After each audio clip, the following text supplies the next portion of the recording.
So there is a feature in the, the protection agreement is talking about for sale by owners. So when you have a buyer interested in buying a house that's listed for sale by owner, not listed with a firm, can your buyer buy that property? And can you help them buy a for sale by owner listing? Can a buyer agent be involved in a for sale by owner situation? What do you think? Yes. Yeah, happens all the time. A smart for sale by owner realizes that they'll get more traffic if they offer a buyer agency commission. They're saving money because they don't have to pay a listing portion. They're just paying the other part, the part that would go to the buyer agent. And they also eventually realize, well, this also gives me access to a broker who can help with like documents and stuff, because we are a resource. Even though we're the buyer agent, a smart agent is going to help that seller in some ways that facilitate the transaction. Hey, seller, here's the disclosures you need. Here they are on me. Are you going to charge them for that? Probably not. You're just glad that they're willing to sell to your buyer. And if they're coming together at the price that works for everybody and they're willing to pay you a commission, that's about as good as you can get usually.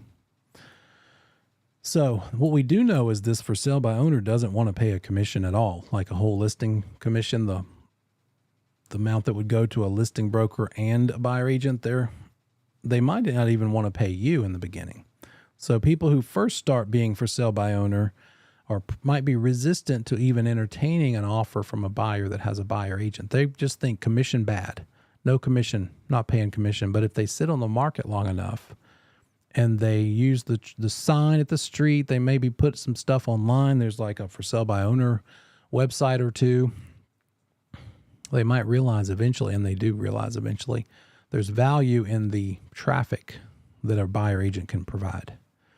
And so then you have a buyer who's interested. They drove by it. They see the sign. They say, hey, tell me about this one. And you look it up in the MLS and you don't find it because then you realize, oh, it's not listed with a company. It's probably a for sale by owner. Eventually you get that phone number or you go by the house. You say, hey, seller, I have a buyer that might be interested in your house. And they'll say, if they're open, they'll say, bring them on. Let's bring them on out when you come see it. You don't really want to do that. It's best for a broker to go out there first without your buyer. You want to make sure that for sale by owner is willing to do what? Pay your fee. And if they're not, you need to be able to prepare your buyer and say, look, buyer, here's that situation where I'm not getting my fee from the seller because they won't pay me. In which case, if you still want my help, I'm going to need it from you. So there's a lot of talk that needs to happen, a lot of discussion here. If it all goes well, then you're going to get something in writing from that for sale by owner that says, yep, I will pay you, I promise.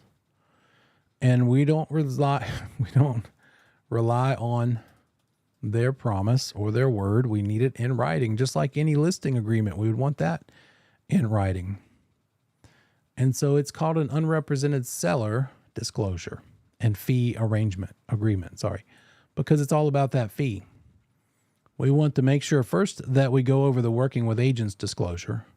So we are going to bring one of those with us too. Where'd that go?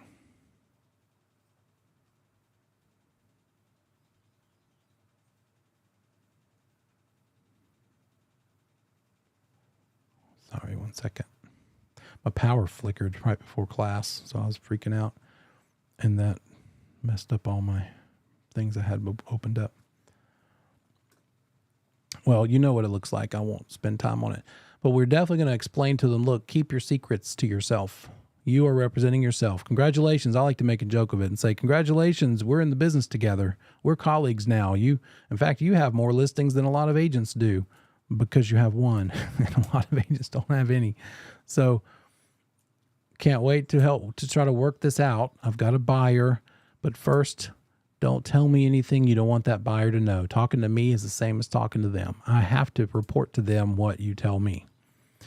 And what could happen eventually over time is, as you're being helpful to this seller, you're going to win them over. You can't help it. You're just so darn irresistible and friendly. and they're going to start trusting you probably and kind of seeing you as an ally a little bit, but keep them at arm's length. Keep them at bay. Always remind them and don't let them overstep and turn you into an implied buyer, implied dual agent. Don't do anything that makes them think you're keeping their secrets from your client, the buyer, because then you'd be guilty of this thing called implied agency. By your actions, they're assuming that you give them some level of fiduciary, like confidentiality. So you got to keep them in line.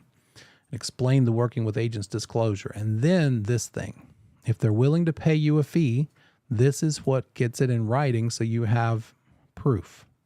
And it says it's this date between this seller and this firm, and the seller is the owner of the property we're talking about, and they want to sell it without an agent. However, the firm, meaning you as a representative of that firm, has a client, put the name of the client, who would like to see the property. This is just acknowledging where we are in the very beginning stages. If the seller sells the property to the firm's client, they will pay a fee of fill in the blank. And it's probably going to be less than a fee that you would charge them to list their property for sale because you're the only agent. They don't have one. They are one for themselves. So this fee, instead of being 4, 5, or 6, it might be 2, 3, or 4, something like that. So a buyer agency fee. And just like any other agency agreement, it has to have the fair housing language as we looked at last night. And there it is. Same exact paragraph, word for word.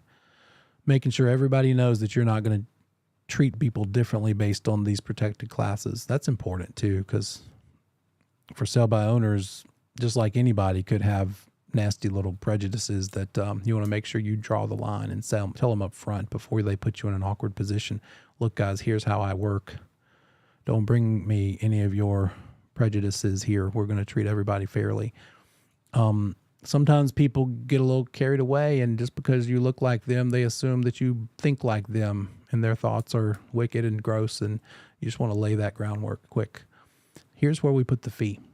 It will be deemed earned if the seller enters into the contract at any time within blank days from the date seller signs this agreement.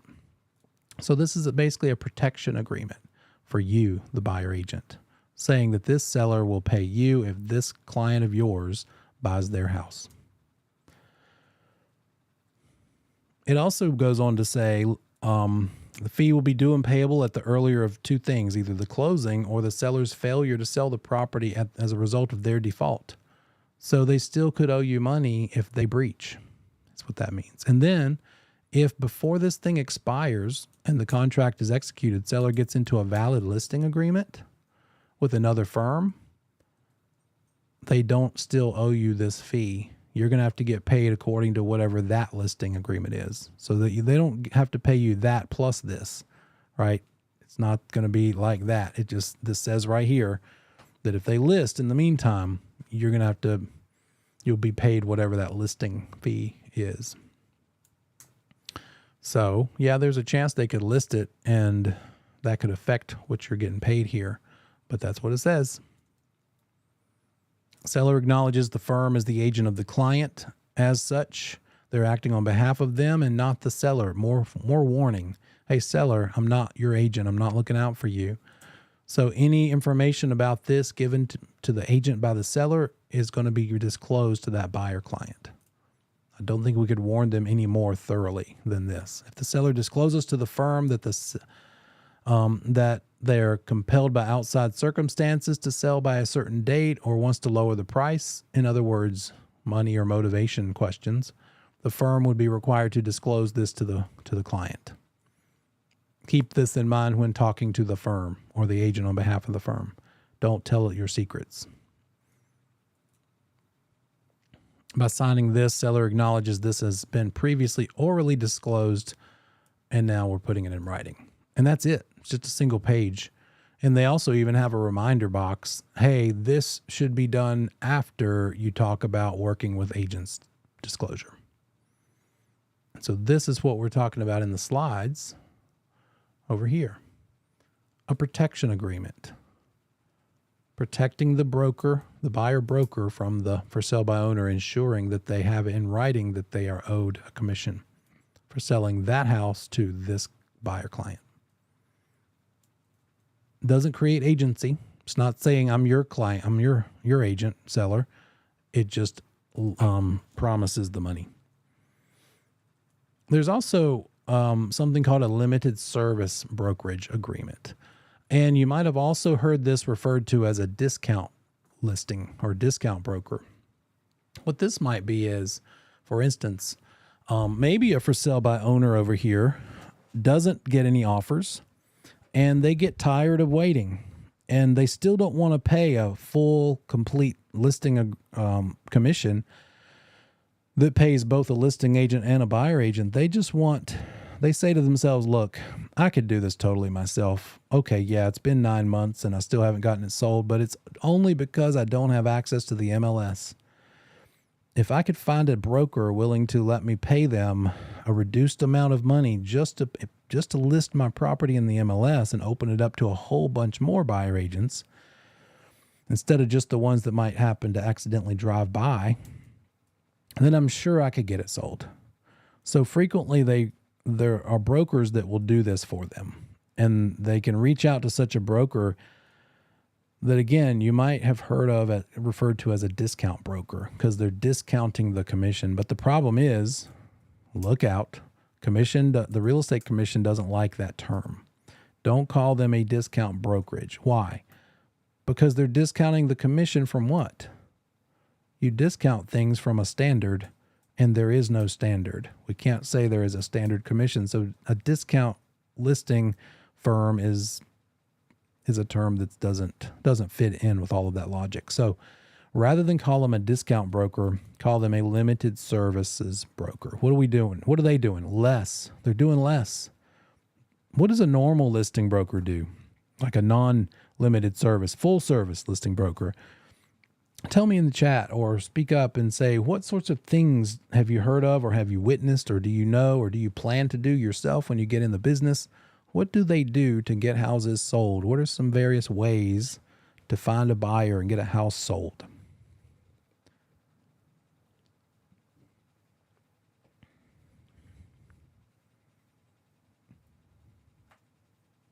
What would you do if you wanted to sell your house?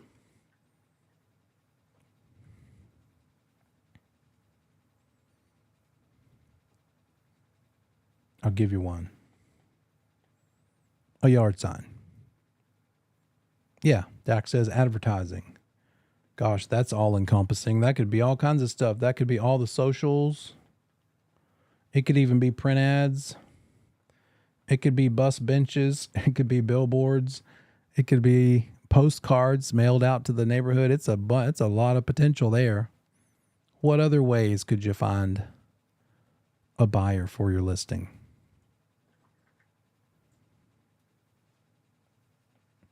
The advertising. Newspaper ad. Say again? I would say old school newspaper ad. Yeah, for sure. Yeah, nothing wrong with that. And then there's the ones like Marketplace and Craigslist, things like that, forums, stuff like that. Network groups, like other agents that work in this area. You could look them up from the solds and make a database, make a mailing list of agents that have sold in the area or this type of property, people that you know. It could be door knocking.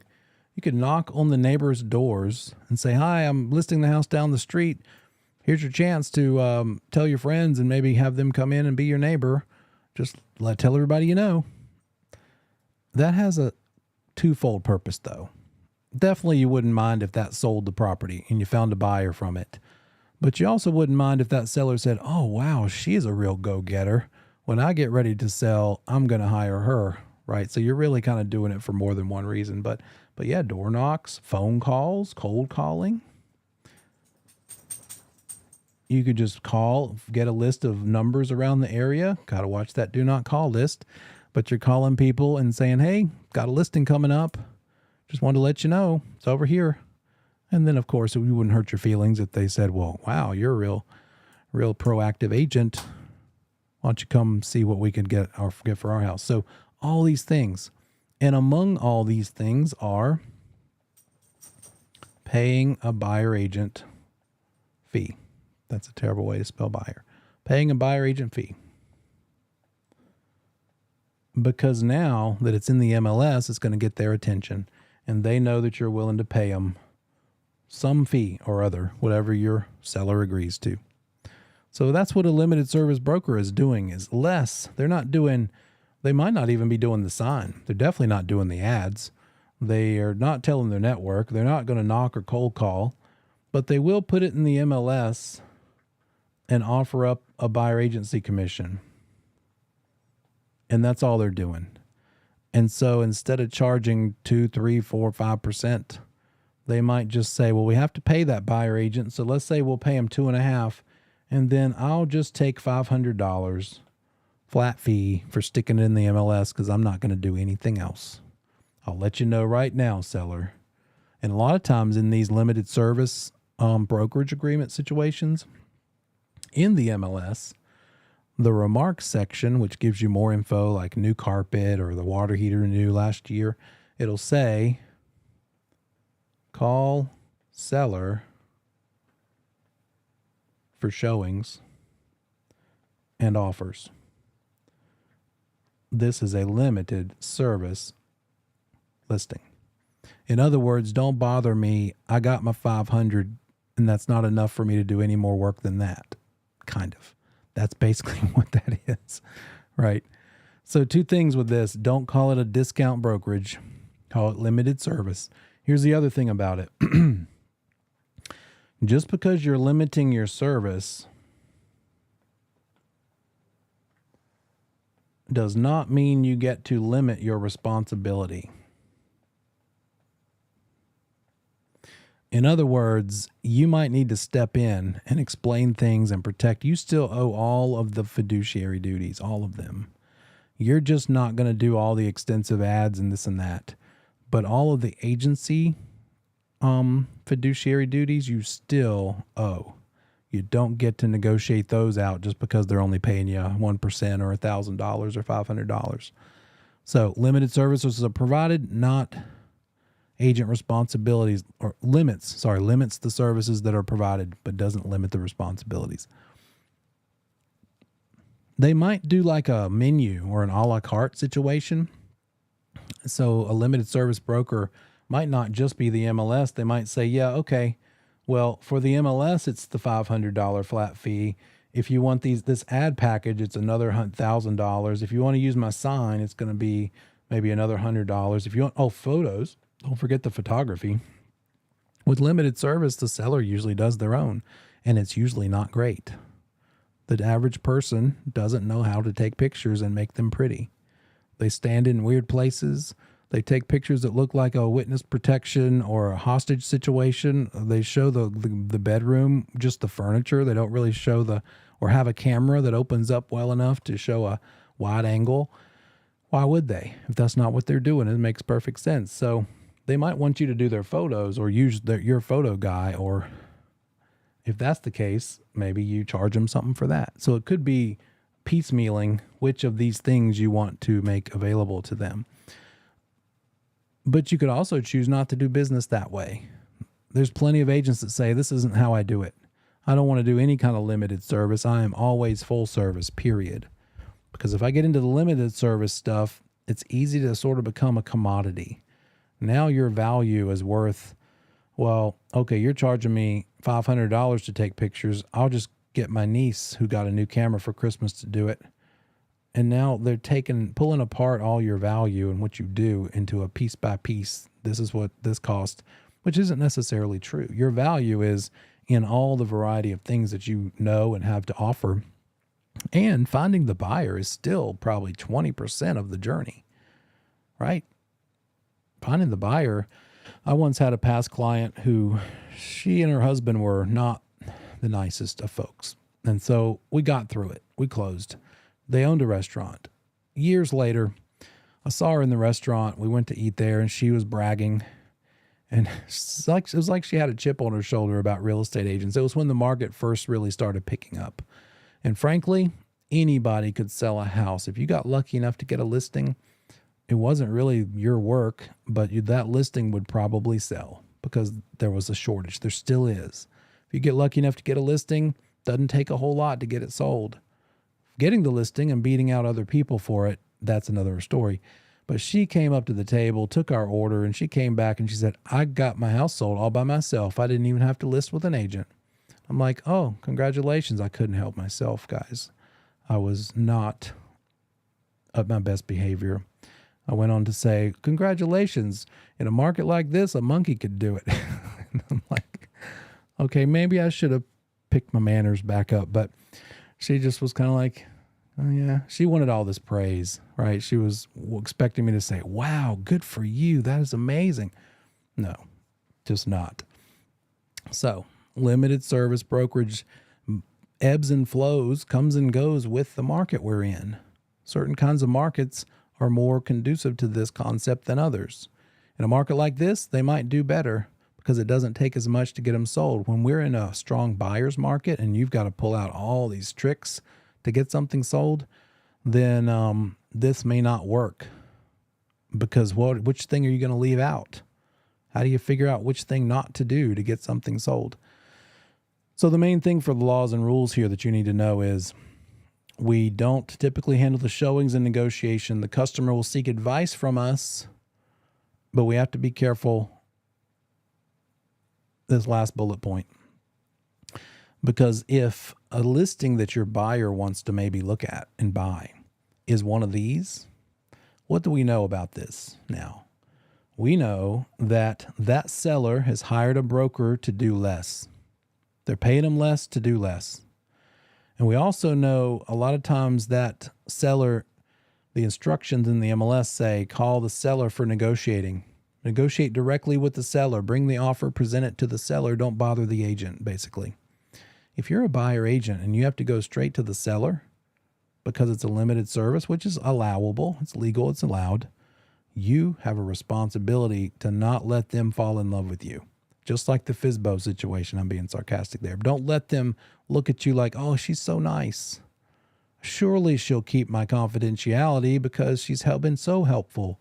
Again, don't let this create an undisclosed dual agency situation where they think you're looking out for them too, as well as your buyer. There's no dual agency here. You're still the buyer agent. They've chosen to hire a limited service broker that is not involved in the negotiations. So make sure that stays clear what the roles are when it's one of these. We talked about this a long time ago. The multiple listing service creates cooperation amongst those brokers. We pay for the privilege of joining the MLS. And I think currently, because I'm a broker owner, I got to pay more. So I think every quarter I pay $225 to use and access the multiple listing service. Most brokers that aren't BICs, I think that's like 190 or 180, something like that. And then we pay for the Lockbox app on our phone so we can open up those blue rubber boxes that hold the key. They're coated in rubber. So the MLS is a subscription service, and you have to be a real estate licensee to be eligible. And so the firms that joined the MLS agree to cooperate with each other, as we learned in the first chapter 7, right? Back in the 60s is when the MLS was formed. And so now we could have a central location where we could see how much commission we would possibly make if we sold that house. And so you can tell I'm doing something else. Let me pull up the MLS.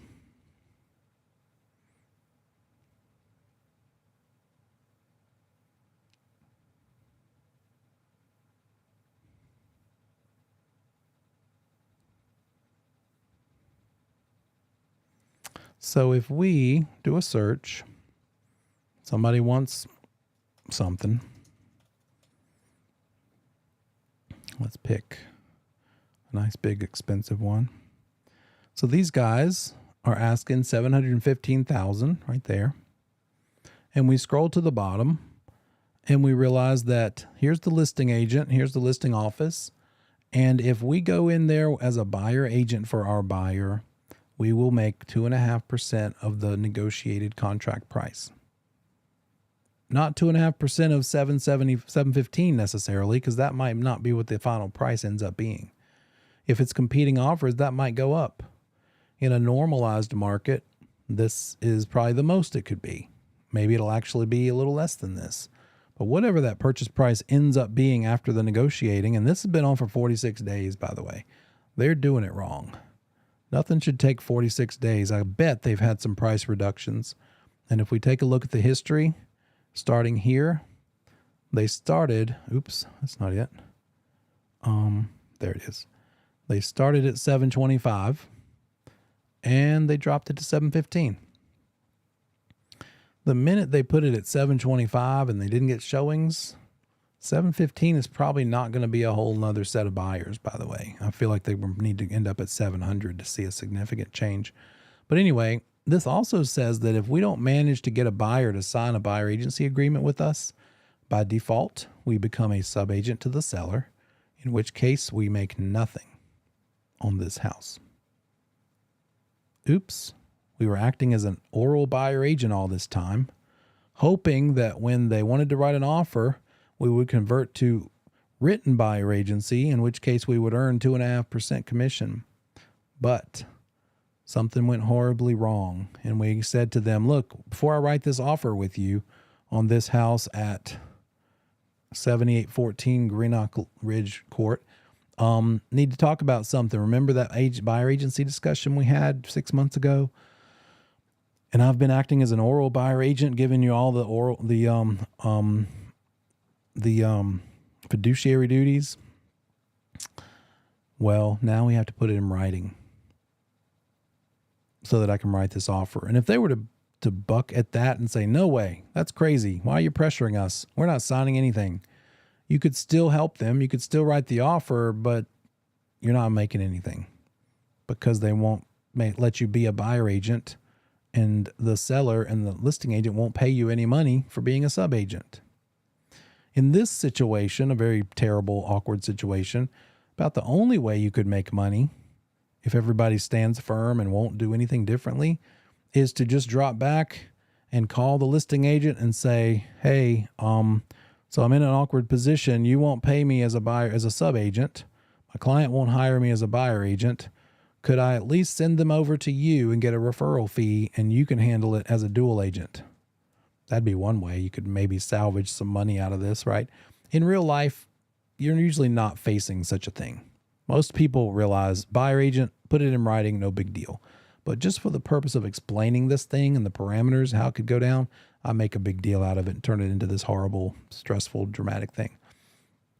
So this is what we see. What we don't see in the MLS is how much the total listing commission is, because it's kind of none of our business as a buyer agent. All we really need to know is how much we're making. But for all we know, the total commission could be 7%. And 7 minus 2.5 is what? 4.5. So maybe the listing firm is getting 4.5 and you're getting 2.5. Maybe not quite that much, but I have seen some uneven splits before, where they listed for 6 and they kept 3.5 and gave 2.5 to the buyer agent. Again, that will make some buyer agents angry because they feel like they deserve at least half of the entire amount. But it's completely within your rights as a listing agent to talk to the seller and offer them all kinds of things. I'll bet if we scroll down through here, we'll see more than just 2.5. There's a 3 already. These folks are offering 3%. I bet we're going to see a 2.25 or maybe even a 2 even in a minute. If we keep on going, there's a 3. Wow, interesting to see that the 3s are coming back. There's another 3. I'll give it one more try. Wow, I'm surprised. So there's one, 2.25. So we saw 2.5, 2.25, 3. I bet there's a 2 in there somewhere. And here we go. That's what this is about. What we mean by cooperation. So the different firms can see what they're going to make. By the way, guys, that thing we just did where we saw how much we would make as a buyer agent, that's what's going away in August. As of August, I think the 11th, because of the settlement, No longer will we be able to post and also see that information in the MLS. Don't worry about that for the test, but I'm just letting you know, just as a industry news thing, it's sort of a big deal. For now, you'll be tested this way. Member firms agree to cooperate and compensate, and that's what the MLS is about. Why use the MLS? What's the benefit of using the MLS? What are some advantages of it?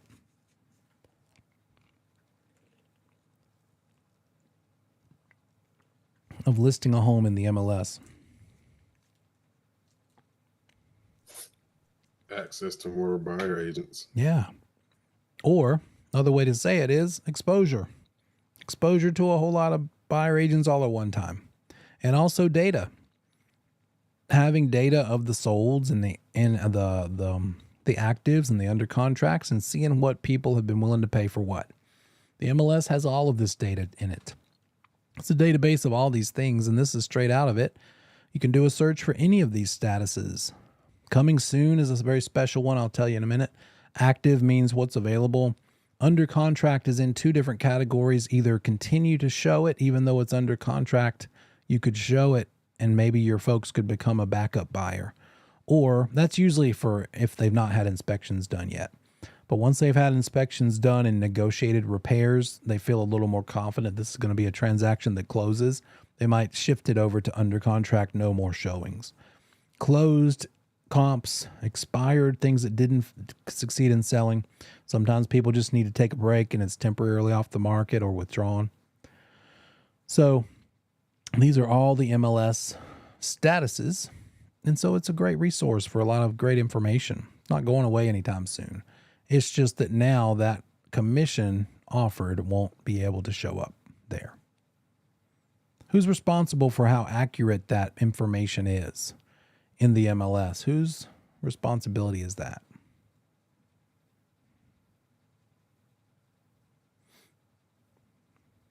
Who's on the hook? The listing agents. Yeah, the listing agent, listing firm, and the listing agent. And look how much there is. They've got the acreage. They've got the zoning. They've, of course, got the legal descriptions, whether it's a deed reference, the tax value. They've got the breakdown of the square feet on the different levels of the property and how many bedrooms and bathrooms and the year built. And then all this stuff, the parking, what's included, the community features, all that fun stuff. And then this paragraph is usually super helpful. And if it's big and extensive and detailed, then that's usually a good sign that there's new things in there. In this case, they talk about, there's a lot to brag about. New heating and air system, professionally painted throughout, new flooring. Then they talk about the community amenities, quartz countertops, all that fun stuff. So there's a lot to it. And you can go further and look at the tax record straight from here, see what's going on there, what the tax value is. You can see the history that I showed you a little bit ago of any price changes that ever happened. Let's, okay, good. This is a different one. Yeah, not much going on with that. So there's just a lot to it. It's super beneficial. It's a great database, great resource. And we'll adapt to the new rules. In order to find out what we would make as a buyer agent commission, we're just going to have to set something up. We could call them directly. We could go to the website. We can put it on our website, by the way. So it will just cause a modification, an evolution in the business. So the listing firm and that listing agent are responsible for the accuracy. Let's talk about some listing contracts. Well, first thing, you already know this. You've got to talk about this one. The working with agents disclosure at first substantial contact. So if you're on a listing appointment and they say, we kind of would like to get this thing sold by Christmas. Or they say, we have to be out by October. Which one is an example of first substantial contact?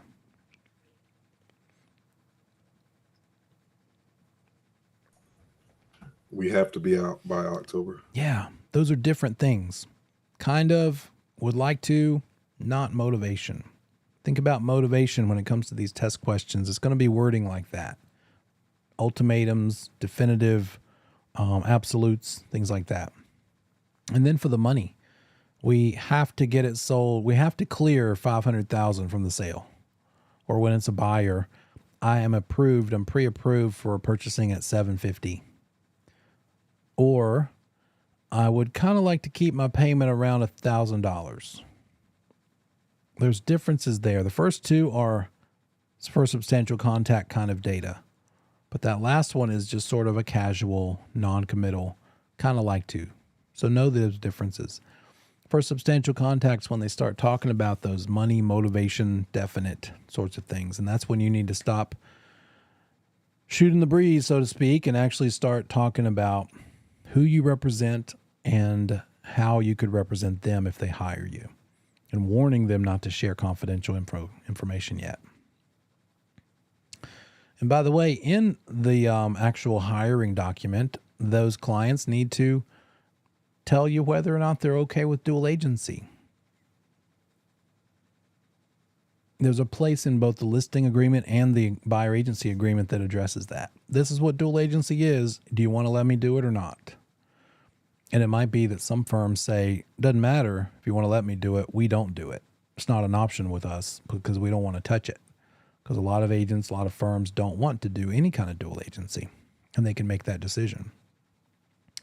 So you use this to hire a broker to help you sell your house. This is what you're going to get a seller to sign with you. And it's also what lets you start marketing it. Because there's no such thing as oral seller agency.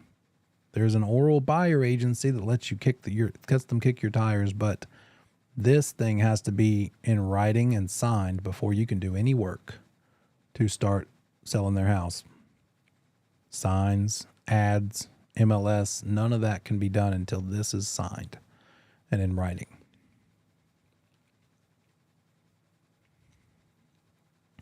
What sorts of things do you think need to be in this agreement?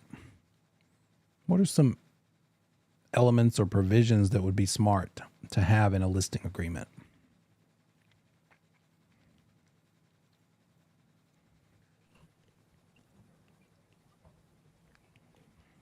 What do you mean, like the basics or just like because the price? Yeah, absolutely. Smart. The price you want to ask, the asking price, the list price. Related to that, what are some other money related things that you might find in this document?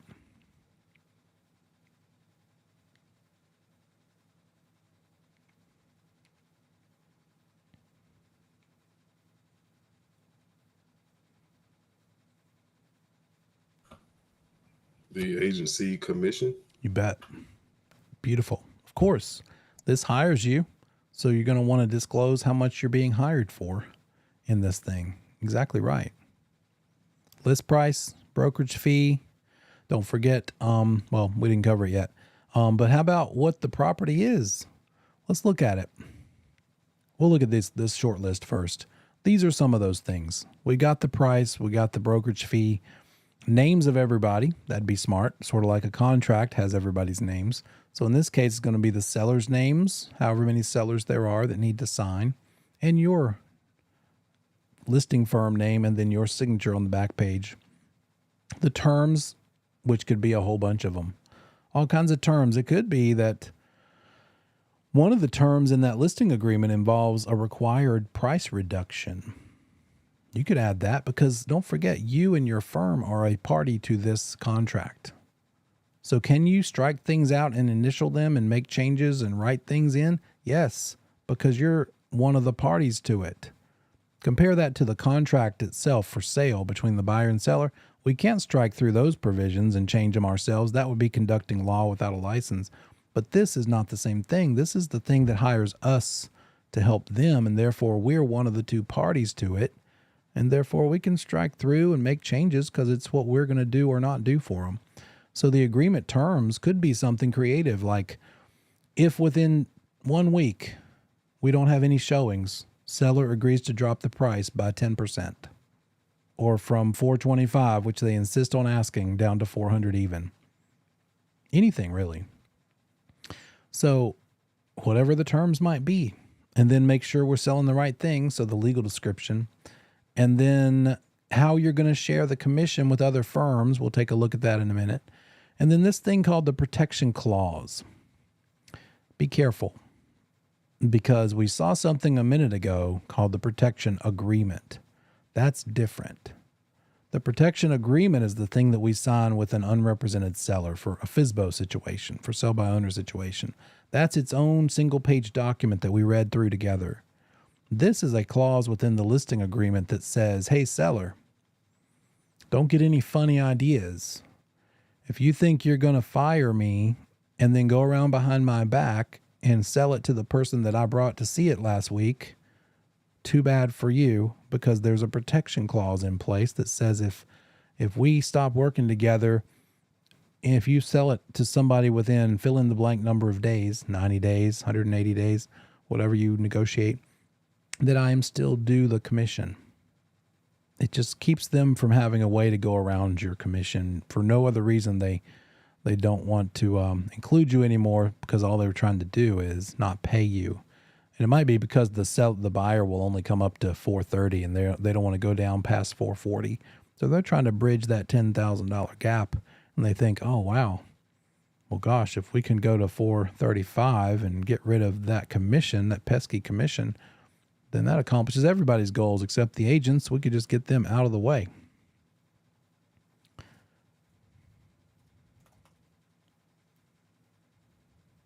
Let me pull that up.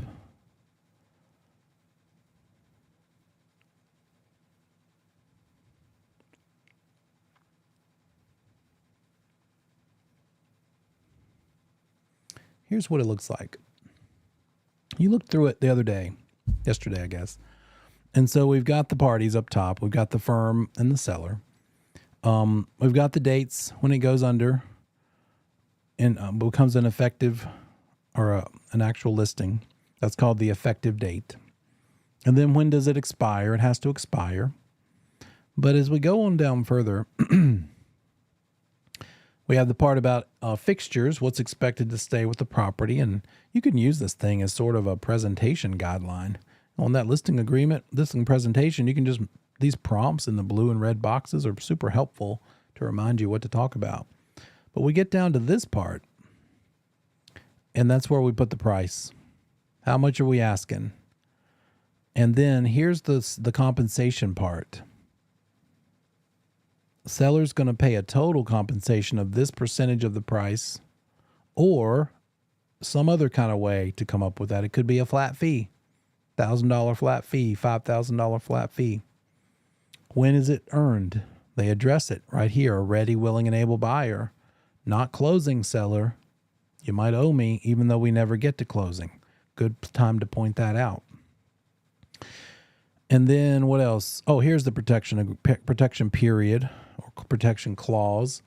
If the circumstances above have not occurred, and if within, I like to put 120 days. One time I put 30 days or 60 days, and the seller tried to haggle me down. So I thought, well, forget that. It's never happening again. I'll just put a ridiculously high number. And if they want to haggle me down, I'm still happy with the lower number. I've never had to use it, though. It's sort of almost, hopefully, a never issue. So within whatever number of days after it expires, this listing has expired, anybody that came about as the result of your efforts during the time you had it listed, you are still protected and are due the commission. Seller either directly or indirectly sells to any of them.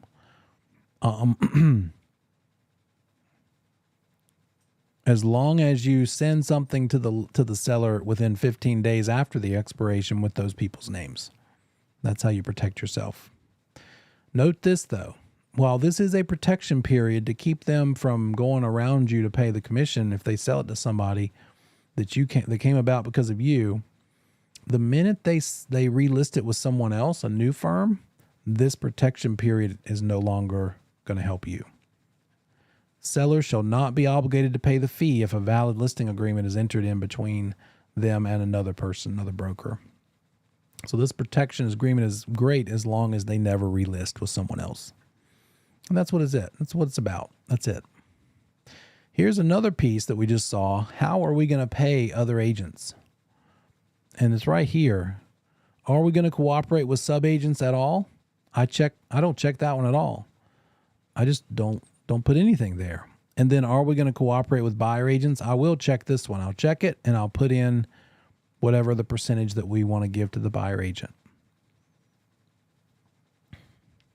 Talks about what the firm's duties are to find the buyer, to disclose material facts. We know that. Can't keep secrets. We can't give other professional services. All we're doing is real estate. We can't give them inspection or survey or tax advice or environmental stuff or architecture or contractor stuff, or definitely not attorney stuff. Just give them real estate advice. There's our fair housing language. And then when are we going to put it on the market? And what are they going to let us do? Are we going to use coming soon? I didn't tell you what that is yet. Yard signs, open houses, advertising besides the internet itself. Check the box for anything. Sometimes they might say, yeah, do all of that, but I don't want a sign in the yard because I don't want my neighbors to know I'm selling. And you're like, I think the moving truck's going to give it away. But whatever. I'll still take the listing without the sign if that's required. We come back from break. I'll go into this one, explain what coming soon is, but enjoy your 10 minutes. See you soon.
welcome back. All right, let's talk about coming soon real quick, just to get you an idea what this means. It's a feature that was added a couple of years ago to our MLS. Not every MLS has it, but it gives us a way to get the house, put it in the MLS. The listing is put it in the MLS before it's ready to be shown. So a good example would be if a seller had some work to do, decluttering, painting, repairs, before they put it on the market. You could go ahead and put it in the MLS, but you can't let it be shown. Coming soon just says, hey, it's going to be available in the future, no more than I think 21 days in advance. And at that point, you'll be able to show it. Pretty strict on allowing showings during the coming soon phase. Since they're not allowed, the MLS would give you a penalty. And if you're an agent that lets your listing be shown, or your seller accidentally lets it be shown and somebody finds out, you've given them an advantage over other buyer agents, right? Nobody's allowed to see it, but if somebody gets in there, then you get fined. In our MLS, the fine is $1,000 for a showing that happens during coming soon status. So you have to give your sellers really strict instructions not to let that happen, but that's what that means. And a couple things in here, like allowing lock boxes, seller acknowledging some things that we don't need to get into. The part about surveillance, they can watch them with a baby monitor or a security system, but they can't listen. Listening is against the law. Who knows if they really do it? We just have to disclose that they're not allowed to. And then the thing that talks about earnest money here gives them a explanation of what happens if the transaction falls apart. So, in a contract, if the buyer backs out during the due diligence period, by the contract, they are supposed to get that earnest money back. And so this says whether or not we keep earnest money and we have an escrow account to do it with. A lot of firms don't bother to keep it. We let the attorney hold it. And then it also says any earnest money forfeited because of the buyer's default, like choosing not to buy it, will be divided equally between the firm and the seller. I don't know that I've ever done this. Even though it's here and written this way, most of the time that I've ever seen, we just let the seller keep all of it. But it's written there that we split it, and you certainly would want to explain it to them and help them understand. Look, this is the way this is written. In no event shall the sum be paid to the firm because of a buyer's default in excess of the fee that would have been due if the sale had closed. So it keeps the agent from taking advantage of them. But then we get to the part about this. Have they owned it for at least a year or for less than a year? It has to do with anti-flipping rules. Some lenders, sometimes they won't let you sell it. If you buy something and you've only owned it less than a year, they won't let you do it. They won't let you sell it that quickly because you got an interest rate that was super low because you were going to be an owner occupant, but now you want to flip it. So it sort of keeps people from abusing that idea. And then bankruptcy. Is the seller under bankruptcy protection or thinking about it? And that's a couple other things, like is there a termite bond? Is it ever had synthetic stucco? We saw that before. They've got to disclose if it's ever had synthetic stucco. Are there any liens against the property? There's a mortgage and a second mortgage maybe. And then is it being leased? Is there a current lease that the property has to honor? Are there any special assessments on the property that have been approved? And then is there any underground storage tanks? And what are the seller's duties? To fill out the disclosure unless they don't have to. The mineral oil and gas rights, the lead-based paint, restrictive covenants, bylaws of the HOA, insurance policies be helpful in facilitating the closing by providing any of this stuff, deeds, notes, any sort of things like that. And then it's already written into the listing agreement that what we expect is a general warranty deed. Maybe they can't. and it has to be a special warranty deed, we would need to make an adjustment. So this is a good place to talk about it. And they say, oh, I don't have that. I bought this from a bank foreclosure sale. Therefore, they only gave me a special warranty deed. So you'd want to make sure that you cleared that up. That's about it. Talks about if you're allowed to take photography, which I would hope you would be. But home inspection, maybe you want to suggest the seller get a home inspection done before you list it so you can see what needs to be fixed and maybe handle some of the bigger things so it doesn't turn into a deal killer later from the buyer's inspection. Here's the part about dual agency and whether they'll allow you to do it or not, right down here. We saw that in the buyer agency form last night. And then here's the part about the wire fraud warning. Same thing word for word as in the other one in the signature page. So that's what it looks like. Our version anyway. The North Carolina version. So all of these things and more are in the listing agreement. How do the fees work? We got into that a little bit. Let's see. No, we're not quite there yet. Okay. This is just a basic overview. It's a percentage of the sale price. The commission is based on the sale price. There might be some experimental firms out there. That's about broker split. Let me say it this way. There are also flat fees. So the most common is a percentage of the sale price, but it could also be just a flat fee. There it is. Typically, the flat fee comes about when it's one of those limited service models. And the math on this is just the price times the percentage amount to get the dollars that percentage is. The net fee in a net listing is problematic. The idea here is that the firm keeps anything over the seller's desired net. With a net listing, there's room for misbehavior because the seller might say, I don't care what you sell it for. I just need to get $100,000 out of it. And if the agent said to them, well, I'll probably get it sold for $115,000 and I'll keep $15,000 and you get $100,000. Does that sound good to you? Yeah, that sounds good. And then later, the agent actually knows that it's worth $190,000 or $200,000. And if they sell it for $200,000 instead of $115,000, and they're making $100,000 between the 100 and the 200 and the seller's getting their 100, maybe they would feel differently. In other words, did we fully disclose what the probable sale price was? Or did we downplay it so they wouldn't want any more than the 100, right? If they say, if I can just get 100 and we told them, well, look, it's worth 200, they might say, well, then in that case, if I can just get at least 180 and you keep 20.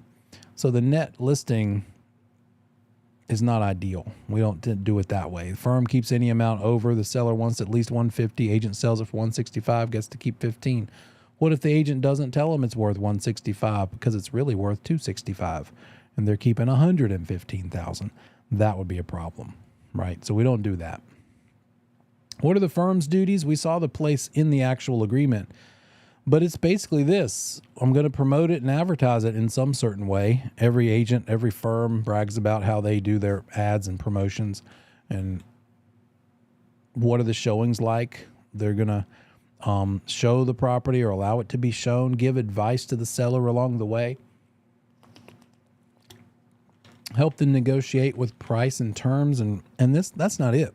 Negotiating the price is just the point when we turn it into a contract, meaning get the property under contract with the buyer. Then the buyer's going to have inspections done. Now we have to negotiate that. So even though they negotiated a price between the buyer and the seller, the buyer might now want an additional $20,000 off the price or seller concessions, seller paying toward buyer closing costs because of all the work that it needs, all the repairs that were revealed to be needed from the inspection report. And then the firm also, because through you on behalf of the firm, have to disclose all the material facts as we already knew. We've seen this language before. We saw it in the buyer agency agreement. Here it is in the listing agreement. Just making sure everybody knows we're not going to treat people differently because they're in one of the 7 federally protected classes. Sellers' duties are to allow showings. Sometimes sellers get a little crazy and they are good in the beginning, but then maybe something goes weird and they decide to stop allowing showings. Sometimes they get super picky and they say, well, they wanted me to get out of there with just 2 hours notice, and that's too little, and that's okay. But let's talk about it up front. Anytime I have a listing and I see that the seller declined a showing, I am immediately texting or calling and saying, what's going on? What can I do to help make this showing happen? It might be something as simple as, oh, I just can't get the beds made. We left this morning in a hurry. And I will usually say, forget the beds, let the showing happen. Yes, we want to put our best foot forward, but I don't want it to cost us a showing, because maybe that buyer picks one of the other 5 houses they looked at instead of yours. You didn't let them see it because of the beds. So you never know why they might be declining a showing. So you want to have a discussion about how showings work and the importance of allowing as many as you can. Totally understand if somebody's just completely having a terrible day and the kids are throwing up everywhere and you feel terrible and you couldn't even get dressed. And yes, decline that showing. I get it. Go for it with my blessing. Totally understood. But if it's something like lights need to be turned on and I can't get home from work, or I got to get the dog out, it's still in the kennel. I've even let the dog out myself. I've said, well, I met that dog. He's a nice one. I'll go take care of it. I want to allow this showing, if at all possible. So great time to talk about that process. They also have a duty to keep it showing, keep it looking nice. And you've probably been a consultant with them to get it in order and gave them suggestions. Hey guys, you need to clean out these closets, declutter. I'd rather it be in boxes in the garage than a bunch of stuff laid out all over the house. I looked at a house the other day and the underwear was in the hallway floor and every room had stuff all over the floor everywhere. It was not ready to be shown. So that discussion is important. Some people just live in a state of constant showability. Some people just live in a magazine like that because they're neat. But other people are the complete opposite. And that's okay too. I don't care how somebody lives in a house. Living there and then selling it are 2 different modes. And I tell people that, look, guys, you've been living here. Your choices when you live here are wide open. Your choice, no judgment from me. I walked in a listing one time.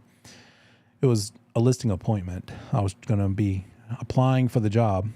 And it was a little mill house, and it was a professional couple. He worked in IT and she worked in HR, and went in the front door and there were life-size 6-foot-tall cutouts of horror movie action figure, like hero, like Freddy Krueger and Jason and all of that. And that's fine to have in your foyer of your living room. But when we put it on the market, let's not. And so I had some advice to give. And they had a whole shelf full of collectible WWE wrestling action figures. And basically it was like a couple of college kids, but they were in their 30s. And that's okay. I don't care what you do when you're living there. But now you're hiring me to get it sold for top dollar. We need to make some adjustments. So you want to give them advice on staging, maybe even have a professional come in to give them advice on staging. And then it's on them to keep the property presentable. And I like to give them a little fire drill list. Hey, here's what to do when we get a showing request. Open all the blinds, get a bunch of light in there, turn on the lights on. Make sure you maybe air things out. Just a whole list.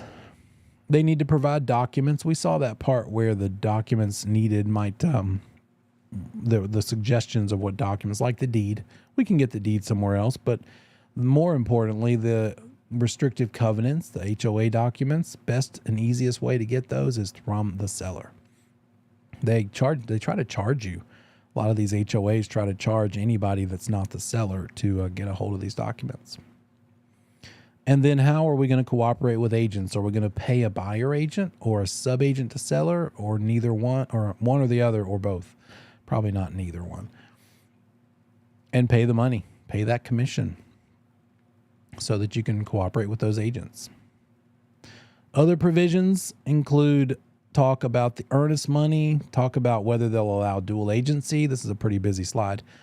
The fact that you have to disclose material facts so that they know not to tell you things they want to hide, Because remember, they can check no representation if they know the roof leaks. So don't let them tell you it leaks if they wanted to do that, because it's not going to do them any good to check no representation if you know that it leaks, because now you have to disclose it. Provisions that you just make up from scratch that might need to be put in there. Seller may be providing a home warranty. Seller having it inspected before the listing goes on the market. And what's the deal with personal property? Are you leaving the furniture, leaving the lawn, the patio furniture, and the fixtures you're going to not include, things like that. So it's a contract between the listing firm and the seller, and it needs to encompass all of these possibilities. What do we call it when we measure the house? How do we measure the house? What's that thing called? How big is the house in terms of what? Square footage. Yeah, square feet. We're talking about square feet, length times width. But a lot of houses aren't just length times width, they're crazy shapes. The way we measure square feet is something we'll talk about in a little bit. But here's the first question. Does the Real Estate Commission require that we disclose the square footage of a house? The Real Estate Commission doesn't care. They don't care if you do it or not. All they have to say about it is if you do disclose the square feet, maybe because either you want to or more likely just because somebody else requires it, like the MLS, which they do. Multiple Listing Service says if you want to list a house with us in our service, you have to disclose the square feet. And then the commission speaks up and says, well, then you better make it accurate. If you put it in somewhere and disclose it, it better be accurate. So therefore, don't let the test question throw you. Square footage is required to be disclosed. According to who? Answer choice A, the Real Estate Commission. B, the MLS. C, your mom. D, the Realtor Association. MLS would be the best answer there. Or it's not required by who? The commission does not require it. The listing broker, we as brokers have to know how to measure. Do we have to measure? No. But we need to know how to measure. What's the difference? If and when we hire someone else who's better at it than us to measure, we are responsible for whatever number they come up with. Did you get that? We're responsible for whatever they come up with. A good rule of thumb, and I ask this in a lot of CE classes, I'll say, who here measures the square footage of the listings yourself? I'd say 95% of them don't.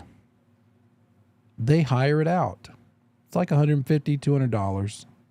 There's a lot of measurement companies out there who'll go there, they'll measure, and they'll go back to the office and plug it in and turn it into a nice little simple floor plan, which you can now include in sort of a giveaway, the attachments in the MLS so that the prospective buyers have the shapes of the rooms and the sizes and the total.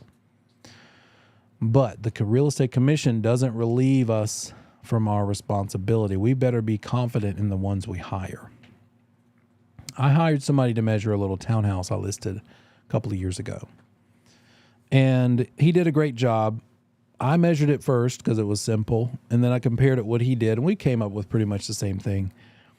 But what I didn't like was that he actually was brand newly licensed. He was a part-time agent for 2 years, never actually been full-time, and that didn't bother me, but he was not an appraiser ever. And he had only been measuring houses for a couple of months. He got hired to measure them. They trained him on how to measure the company that he worked for, and that was it. And while a townhouse was enough, that was just a little 1,500 square foot simple job. I would not hire that same guy for a $1 million, 6,500 square foot 2-story with a basement and a whole bunch of interior rooms and blah, blah, blah. No offense, but I want to hire somebody who is an expert.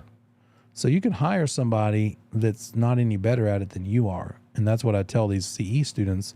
Make sure you're happy with the credentials of the one you hire. The one I would like to hire would be an appraiser. Some appraisers do that on the side. because they have to be good at measuring. They do that for every appraisal they do. And so they might just do measurement for a listing agent like that. If I'm responsible for reporting the number, I want to make sure the number is accurate. So in other words, another way we could say this is the square footage of the property a material fact? And basically the real estate commission says, no, it's not, because we don't require it. So watch out for that. Let me take a look at the syllabus real quick. Let's see here.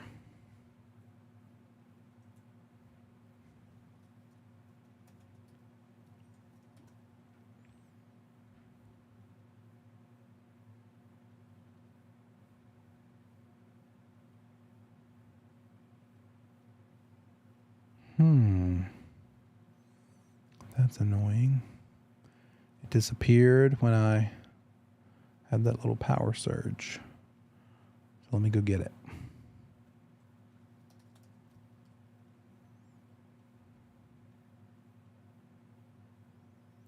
So, I'll do that in a minute. There is a resource that we're going to talk about when it comes to the square footage, and you do need to know some basics of how to calculate square feet. This is a book that is in our Google Drive, and let me open it up in the file here.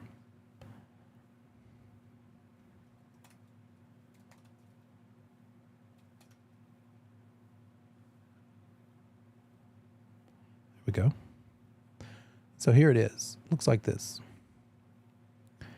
And this is the basic guidelines provided by the Real Estate Commission of how to get square feet.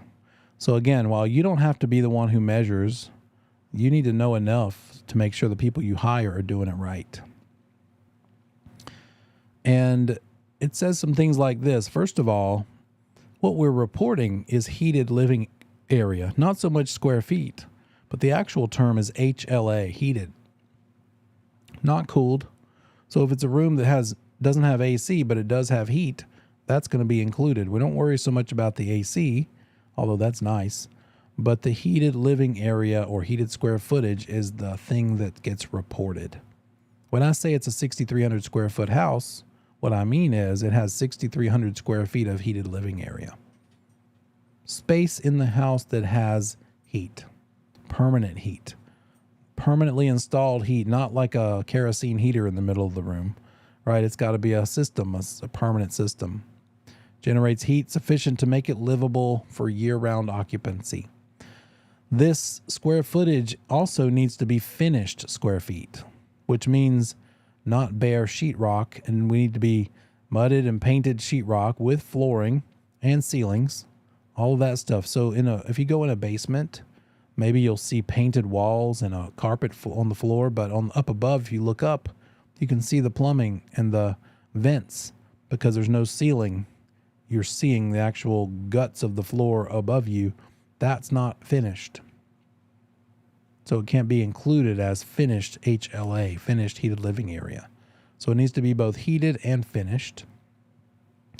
And if you've ever gone into a basement and had to duck to get under part of it, that can't be included either.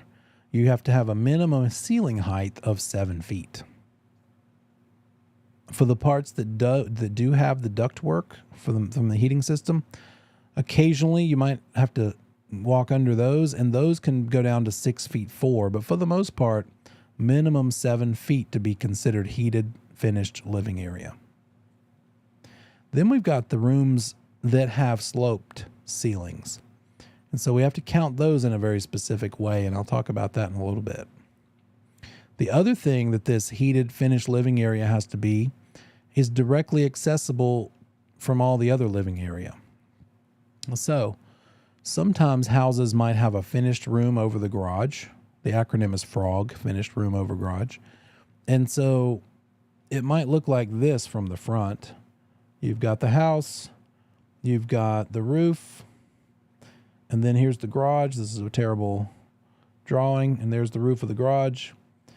Is this a closed space, or could someone walk from the main house area over to the spot over the garage. If they would have to go out into the garage, which is not heated, and up some stairs to get to this part, then you can't list that included with the main stuff. It would have to be listed separately. So you would have to say this part is 2,700's heated living area, and then this part is another 350. In the MLS, it would have to be listed separately. But if you just get a sledgehammer and knock a hole in the wall right here, and now you can access that room over the garage from this space too. Now we can just add them together and report them that way. 2,700 plus 350. So we can call it 3,050 square feet of heated, finished living area, if that math works. I'm not even sure. So that's the idea when it comes to this stuff. And that's what you could be tested on. Again, heated, finished, directly accessible from other living area, like the main living area. So they might ask you the question on the test like this. Got a listing of a house, and in the main part of the house itself has 2,000 square feet. There is a detached garage with an in-law suite up above for another 400 feet. Which of the following applies? And one of the answer choices might be, we can report this as a total HLA of 2,400 feet, 2,000 plus 400. Another choice would be, the total HLA must be reported separately, 2,000 for the house, 400 for the room over the detached garage, because you can't get to that 400 directly from the 2,000 foot house. Does that make sense? So directly accessible is what that means. Another piece of the puzzle here is, does the house have a lower level that is partially underground, like below grade? See if I can find a picture online about that. A lot of times the house like I live in is a great example of that. If I were to stand up right now and turn left and walk through the wall like an X-Man hero, just be able to go through walls, and then stop, I haven't gone up or down, I've just gone straight out, then from the knees down, my body would be under the ground in the dirt. So this house is a little bit below grade, below the grade of the dirt outside. Here's an example. Can't really tell too much, but this is what's called a split foyer type of a house. If you go in that front door, you're in a probably 8 by 8 foot foyer area, and you're either going to have to go up some stairs or down some stairs immediately. If you go down the stairs, you can tell from the bottom of this door, the bottom of the window and the bottom of the door, if somebody's standing at that window looking out, you're probably seeing them from the waist up. And so from the waist down, that wall is next to dirt.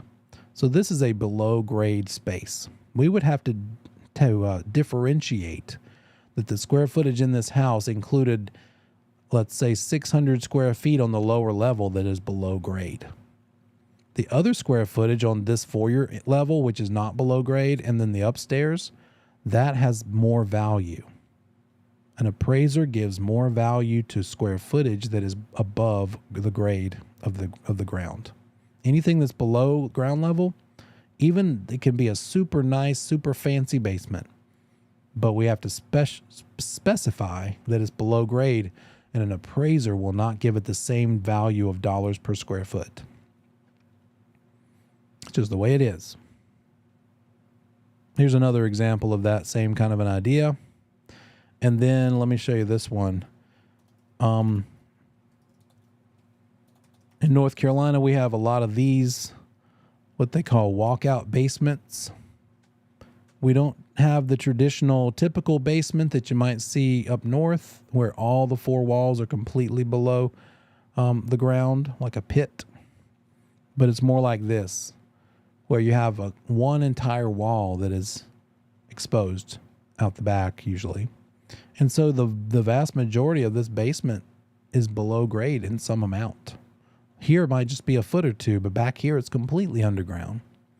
And so again, we have to differentiate and say the basement is 2,300 square feet below grade in some amount. We would then need to report the 2,500 square feet up here and then the additional 600 on the second level as it's 20 or 3,100 feet of above grade, finished, heated living area. So knowing all that sort of thing is kind of what we're talking about here. Let's see. We talked about grade. We talked about accessibility. Then they go into more detail than you need about the various features of a house. But here's one of the things you do need. You need to know what to do if you are measuring a house that has stairs.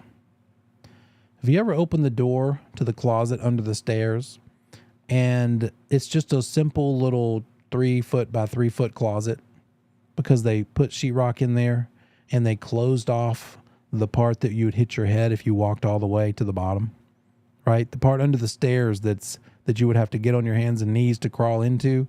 Sometimes builders will close it off completely because they think nobody wants to mess with that.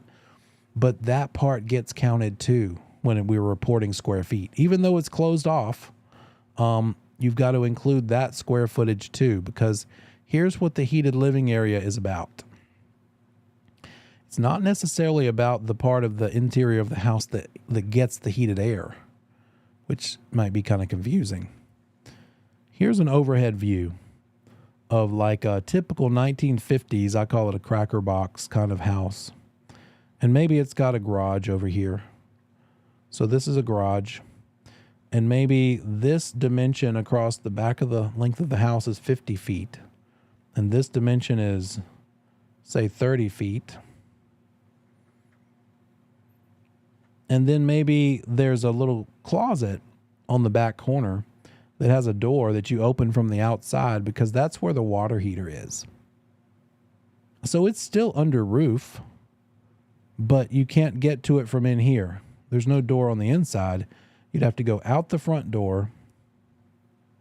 Here's the front door. We'll do it this way. Nice double door. And walk around the yard to this door to get into the water heater.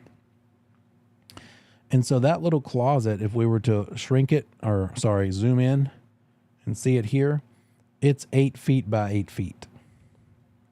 How do we come up with the square footage for this situation? Well, for the heated finished living area, we ignore the garage. That is not heated space. We multiply the 50 and the 30. So that's 1,500 square feet of heated living area almost. But then we've got to subtract this little storage amount of space because that's not heated. What's 8 times 8? 64. So what is that? 1,436? Something like that.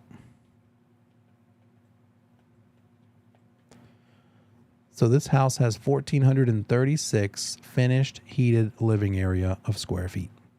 We don't include this storage closet because it's not heated and it's not accessible from the interior.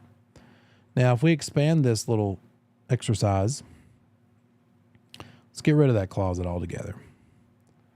Let's say that it's now a 2-story house and the upper level is the same size as the lower level. And right off to the side here is the way we get up there, and it's a little staircase. And here it is on the upper level. Still 1,500 feet down here. And then this is the same dimension. So now we've got 1,500 plus 1,500. So we have a 3,000 square foot house. What do we do about the stair space? Do we take anything out, add anything to? No, we ignore it. We pretend there is none because the space under the stairs gets counted as the lower level square feet. Even though it might be sheetrocked off apart, how does somebody measure? If you and I were to go out there and measure it ourselves, we would bring a tape measure, probably a 300-foot tape measure, and we would pull tape on the outside of the house, the perimeter on the outside dimensions, and we would get those dimensions that way. We can't levitate and float in the air, so we're going to have to either observe visually that the upstairs is exactly the same size as the lower level, or if it's got jut outs or indentions, we might have to go inside and take interior measurements. But if we measured it inside from interior to interior, we would have to make an adjustment and add whatever that dimension was. We're going to have to add 6 inches for the thicknesses of the walls. Are you ready to hire this out yet? Because who needs this? Let's just go work with buyers and sellers. That's why a lot of people do this by hiring it out. But you do need to know the basics. The basics are the square footage is the exterior dimensions. What does that mean? If you were to look into the wall, you ever torn a wall apart or looked inside of a wall? Let me see here. Here we go. So inside this wall, if we were to do a cross section, that's a good 6 inches or maybe 8 inches of depth and thickness. And for measuring the square feet, even though we will never see the inside of this wall or use it, it's there. And so the measurement includes it. So anytime you see something that has 3,000 square feet, you can now think to yourself, there's a certain percentage of that 3,000 square feet that we can't walk on because it's inside the walls. That is included in it. So heated finished living area includes the wall thicknesses.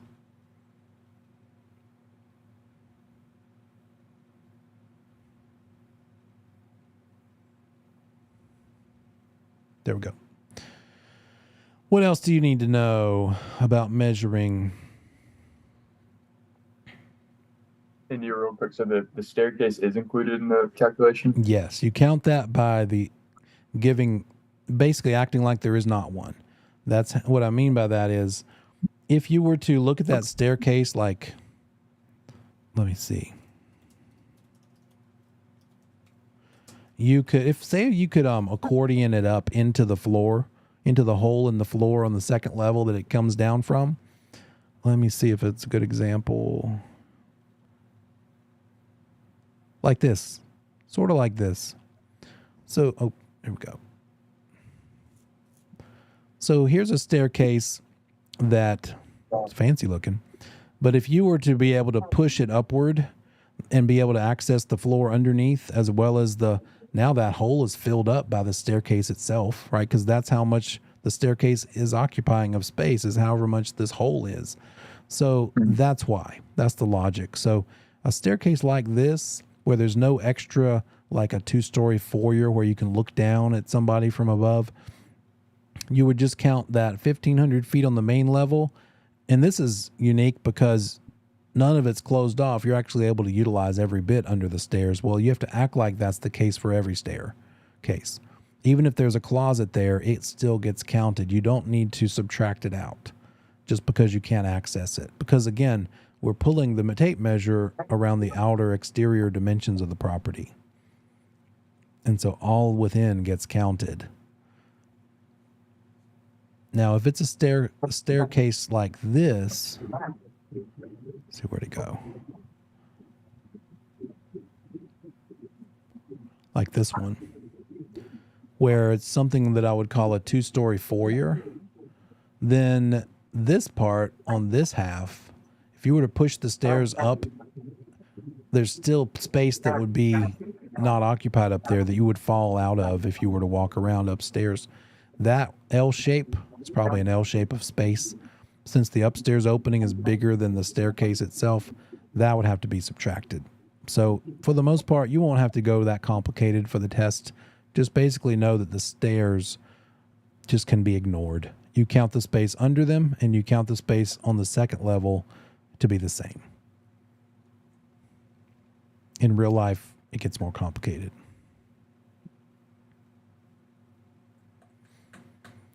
There's a place in here that I was hoping I'd find. Let me see where it is.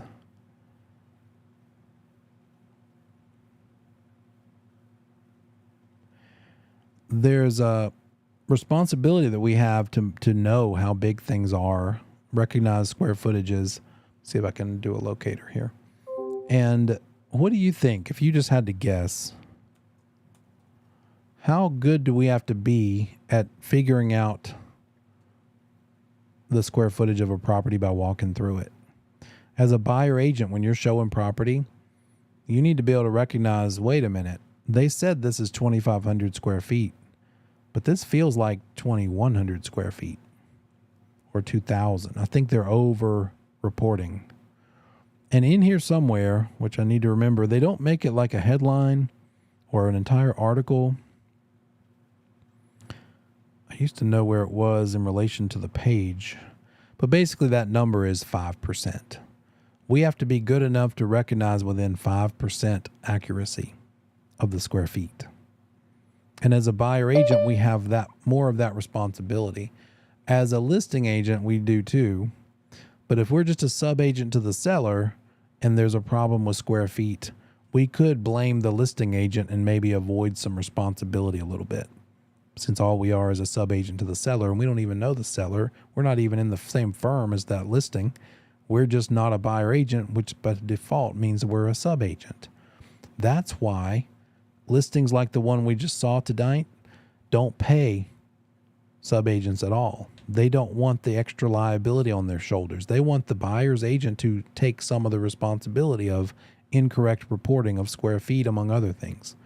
Material fact issues, for instance. So we've got to be pretty good at recognizing square footage discrepancies. If we're suspicious as a buyer agent that they're wrong, our advice should be, let's get it measured, or let me measure it myself before you make an offer on it. Maybe the offer you're making is based on incorrect square feet. And you think you're getting 25, but you're really getting 21. That's a pretty big difference. Let's see, what is that? 21 divided by 25? That's more like an 8.4% discrepancy. You got to be better than that. So yes, measure things. Even if you always hire it out, I would give it a shot. Find the time when the seller's not there so you don't have that pressure. Measure it yourself, then or meet the measurer out there and follow them along. Maybe they're nice enough to let you follow them and see how good you are. If you do this in real life, let me see, I might have one because I use the iPad to do it quite a bit. Let me see.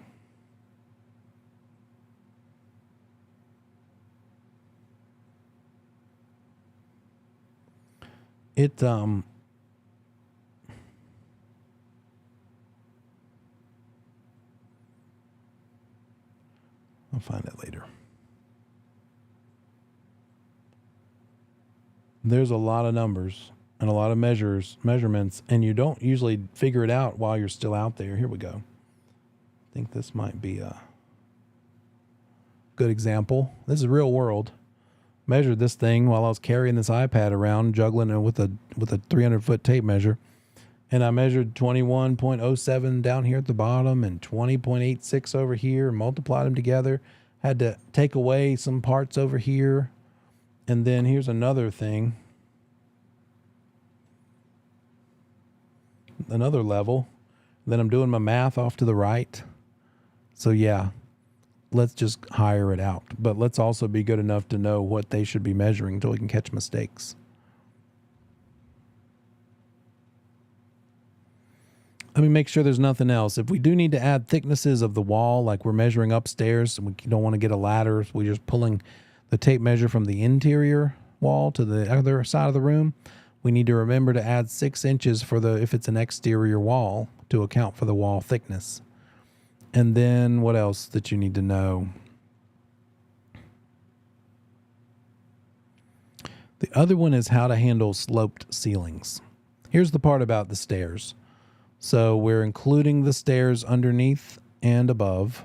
So basically it's like there are no stairs. Just give the full square footage of both levels. But if it's a case like this, sometimes the bonus room upstairs has angled or sloped ceilings. And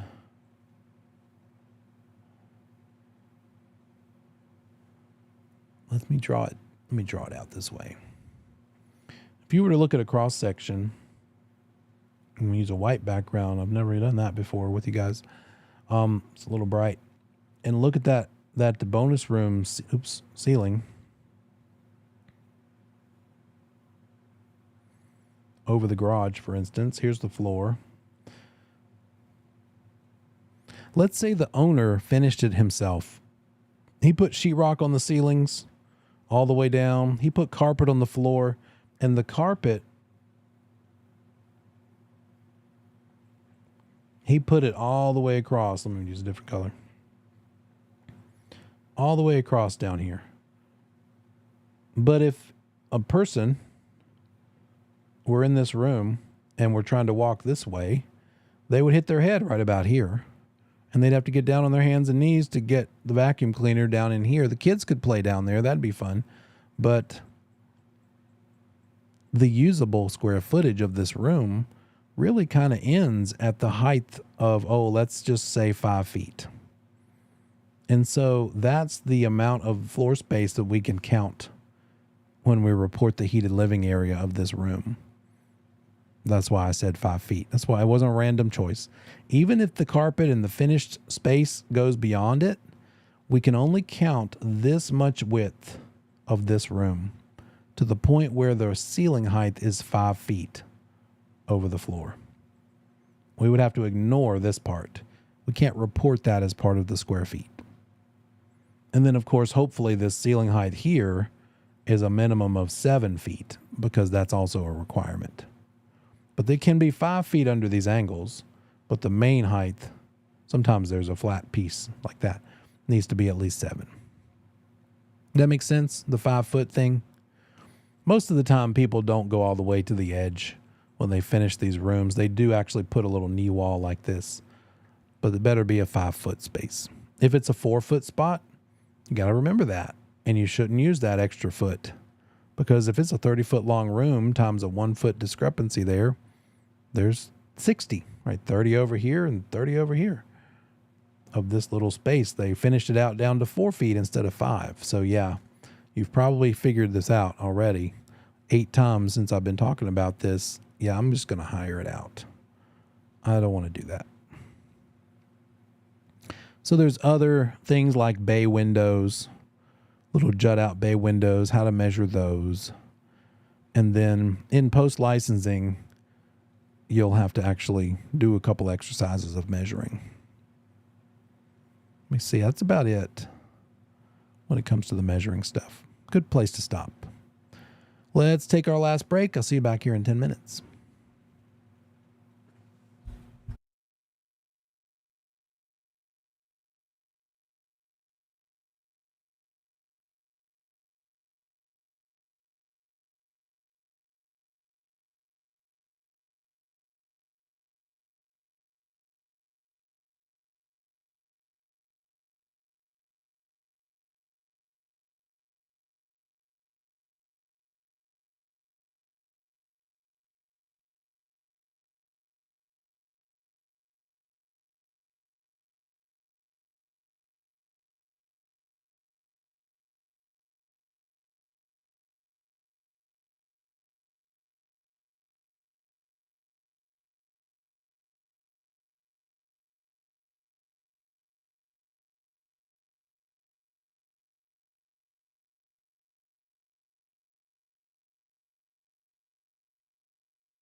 Welcome back. Changing things around a little bit. Had to stand up. That might make things look weird. Okay. Notice in the syllabus what it says about the square footage. We pretty much covered it. Not a material fact in North Carolina. It's on page 93 of your syllabus, but needs to be accurate if it's chosen that we report it. We have to report it to comply with the MLS usually, in which case now it would need to be reported, right? We as brokers need to know how to measure, accurately calculate the stuff, and report the square footage of most buildings. You don't have to get too complicated in this class, but to do it in real life, you do need to know what's up. We should not rely as brokers on what the property owner says it is. That's probably not a surprise. We should also not even rely on the blueprints to the house. Any guesses why that might be a good idea to ignore the blueprints, not use that number? You not say that I don't need to measure it. I've got blueprints. Why? What could go wrong with that idea?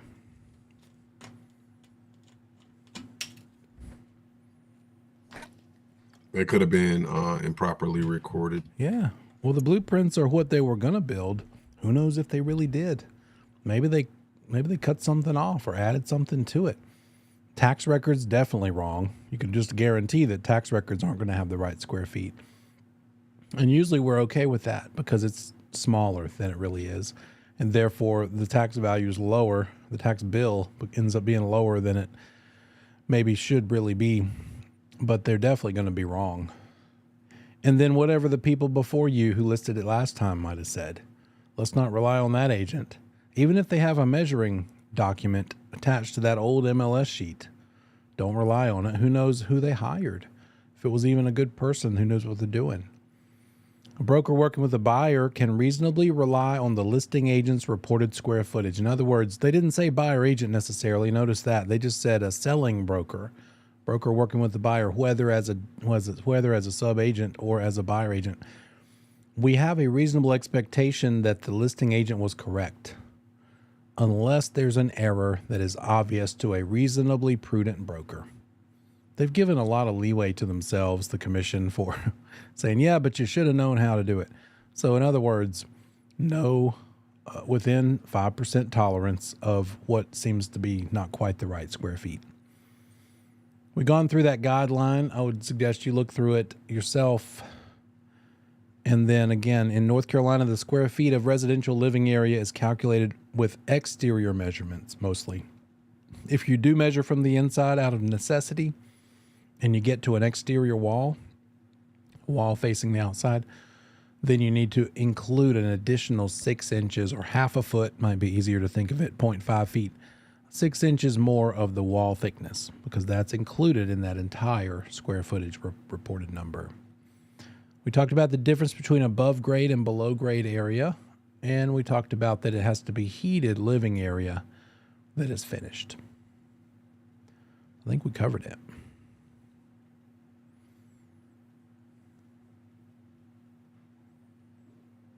There we go. Okay, that's that book. Next thing in this listing appointment process is figuring out what to ask. The probable listing price. We figured out what it should sell for. Now, based on that, let's figure out what we should put it on the market for. So, what could that look like? Maybe this. Hey, Ms. Seller, we've seen 3 comparables. Comparable 1, number 2, and number 3. And after making adjustments between what they sold for and which your house has, we'll talk about what that is later, guys. Looks like one house that sold right down the street went for $360, but then I'm going to add $3,000 because it had some differences from your house. I can't write the number 3 for some reason. So one of them we'll call that 363. Another one we'll call it 367. And another one we'll call 371. 3 things that have sold in the neighborhood right down the street, roughly that amount of sale price, if we compared them to yours. What we also know maybe is that we can even look at showing statistics. In the showing appointment desk, the company that makes the appointments, they will let us, let me see. Let's do it this way. This is interesting, I think.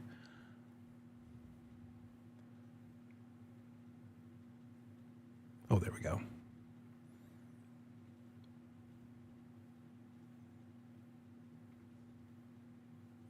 Oops.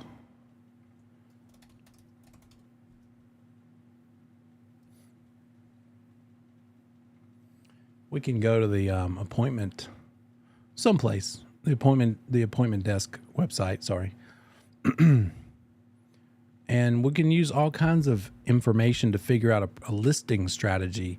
And I go down here to the reports and I go to the target market analysis. And then I say, okay, we're talking about Concord. And we're going to go up to, let's say, what did I say, 3 something. So let's go up to 400 and start at the 300 range. And then we'll go in 10,000 increments. And for the last month, we can see the breakdown of how many appointments were set, how many showings happened in these different price brackets. And so if we've got the numbers over here of blah, blah, blah, 363, 367, 371, I'm thinking, should we price it at 360 or 365 or 370 or 375? Let's go see the showings. What does it look like when a property is listed up to 370? From 360 to 370, there were 58 showings in the last month. From 370 to 380, there were a whole lot more, 129 showings. So do you think it might be smart to list it at what, 369,999 or 370 even? Based on this information, do we want lots and lots of potential showings or fewer potential showings to find a bunch of buyers to fight and scrape and claw and compete with each other over this listing? We want more. So this gives me justification to let's go ahead based on this and price it in the 370s, especially in a market like we're in now, this seller's market. I don't think it would hurt us. So even though a couple of the comps are into the 360s, one of them is over 370. So let's put it at 370 even, or let me see if I can manipulate this a little more. Here we go. I want to see what the price looks like at 375 because I like that price break too. There we go. Nope. They're only doing it in 10s. But still, in the 370 to 380 range, there was 100 showings. From 380 to 390, there were 94. There's not much of a difference. But then from the 390 and up to 400, only 37. Look how fewer showings there are if you're wrong on the price bracket. That's huge, guys. So you're going to have this discussion with that seller and say, look, here's why I think we should list it where we should list it. A lot of people have different opinions about listing things. A lot of agents will say $9.99 is the way to go. I say you're crazy. That works for shoes and cars. Nobody is falling for, $3.99 is basically the same thing as $4. Everybody knows this. It's much more important to get in front of as many lookers online as you can. And a 400,000 even is much better than a 399 something. So we're going to have that talk. And they're going to pick a price based on our guidance, hopefully. How does this listing end? Hopefully it turns into a contract, right? Full performance. We did what we were hired to do. It could also expire. Bad news. We did it wrong. We priced it too high probably and it didn't sell. Or the seller might need to take some responsibility and they didn't allow showings. They turned down half of the showing requests because maybe they just were, or maybe it's a rental. And a lot of times tenants turn down showing requests and sort of sabotage the selling effort, which can be challenging. It could end because you both agree to end it, mutual agreement. It could end because one of the parties breaches, just like any other type of transaction. bankruptcy, operation of law, the seller declares bankruptcy, or the property gets destroyed. That ends the listing agreement too.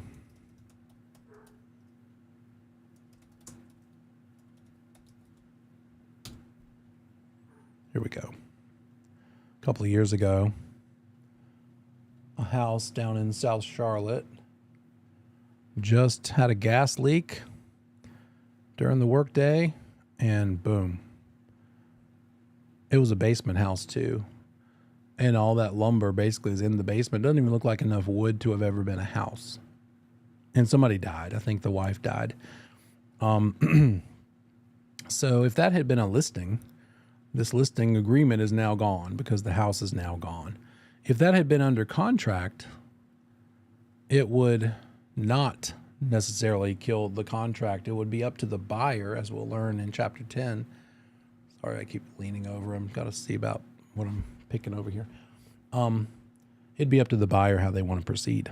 But the listing is what we're talking about now, and so property destruction ends the listing agreement. Also, the parties. Either party, I don't like that. Let's say either party if it's either of the sellers, right? So yeah, that could end it. But the death of an agent with the listing agent dies, well, it's not between the agent and the seller, it's between the firm and the seller. Therefore, if a listing agent dies, the firm broker in charge will call the seller and say, bad news, your listing agent passed away. We're so sad, but we're going to take good care of you. We'll reassign your listing to another broker in our firm. So that doesn't change if the listing agent dies, but it does if the seller does. Very similar to the other agency agreements and offers and contracts. A lot of the same kinds of termination events cause this to be terminated. Let's talk about disclosures. Residential property disclosure.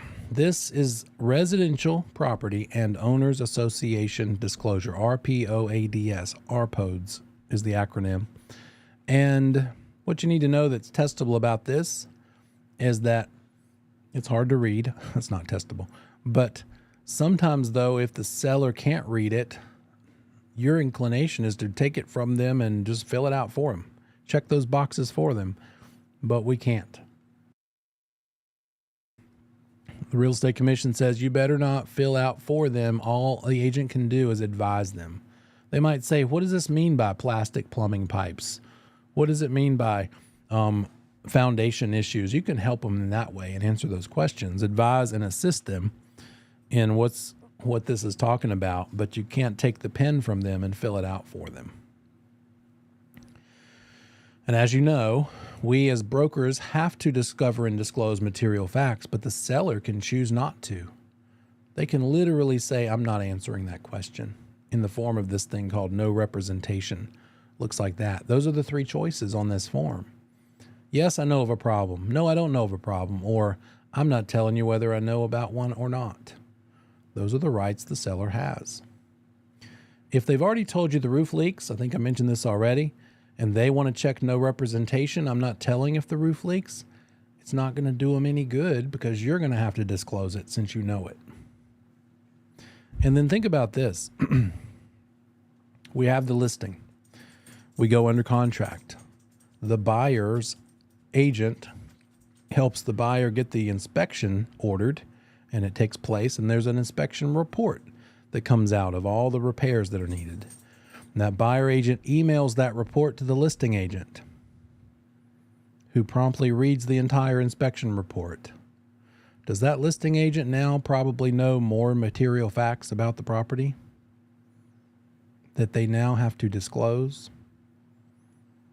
And so if this transaction that we're under contract with falls apart and they need to put it back on the market, now they know more than they did originally.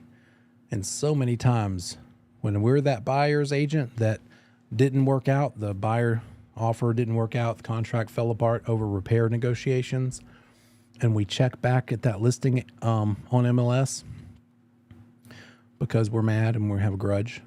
So many times the listing agent doesn't change anything or add any additional disclosure about what we know that they know. They know material facts now because we sent them that inspection report and we discussed it with them because we were trying to negotiate the repairs. So it's an ongoing issue. But the seller can say nothing if they choose. There are 3 required disclosures. There are RPODs that we just saw. We'll look at it together in a minute. We've kind of looked at it, I think, before. The mineral oil and gas rights disclosure. And then the one we've talked about also, lead-based paint if applicable. This one only if the property built before 78. So the seller must give these disclosures. It doesn't mean that these have to say anything. Notice that. RPODs could be worthless. But these need to be given to the buyer before they make an offer. And it's written in both of these that if they don't receive these disclosures from the listing agent before the offer is made, then the buyer gets an automatic 3 days to back out once they do get the disclosure finally. Just because they didn't have it in time. They don't even have to base it on something they saw in the disclosure. The disclosure could say just all no representation and be completely useless. But since we didn't get it to them before they wrote the offer, they have a 3-day right of rescission. So as a listing agent, I make darn sure to get this thing in their hands because I don't want to give the other side any kind of loopholes if I can help it. We'll talk about working with buyers in a second. Let me flip around and look at the syllabus. Oh, there we go. See what it says about that disclosure stuff. Same general area. We're on page 93. No. Wait a minute. It was after it. Nope. Thought it was in here somewhere.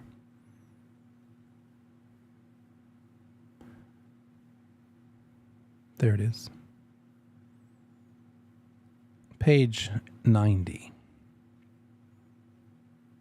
So that RPODs that we'll look at in a second is in your Google Drive, but it's required for 1 to 4 residential units. So anything that's under roof with up to 4 units is considered residential multifamily. 2, 3, 4, duplex, triplex, fourplex, multifamily. But if it's 5 or more, it's automatically considered no longer residential, but now commercial. So it's for 1 to 4 unit structures, single family, duplexes, tris, and quads. The major point here is that the seller is required to provide disclosure forms. They're not always useful. Again, they've got to provide the form, but they could fill it out all no representation and make it worthless, but they have to do it. Even for sell by owner sellers have to provide this form. Seller is not required to disclose anything. They can choose no rep. They have to keep the information current and accurate. If they do say more than nothing, then they have to make sure that maybe the water heater blows up the 3rd week of the listing. Well, they need to revise their disclosure or go ahead and fix the water heater. Seller may be liable for misrepresentation if they know something exists and check no instead of no representation. So if you're unsure as a seller, check no representation just to be safe.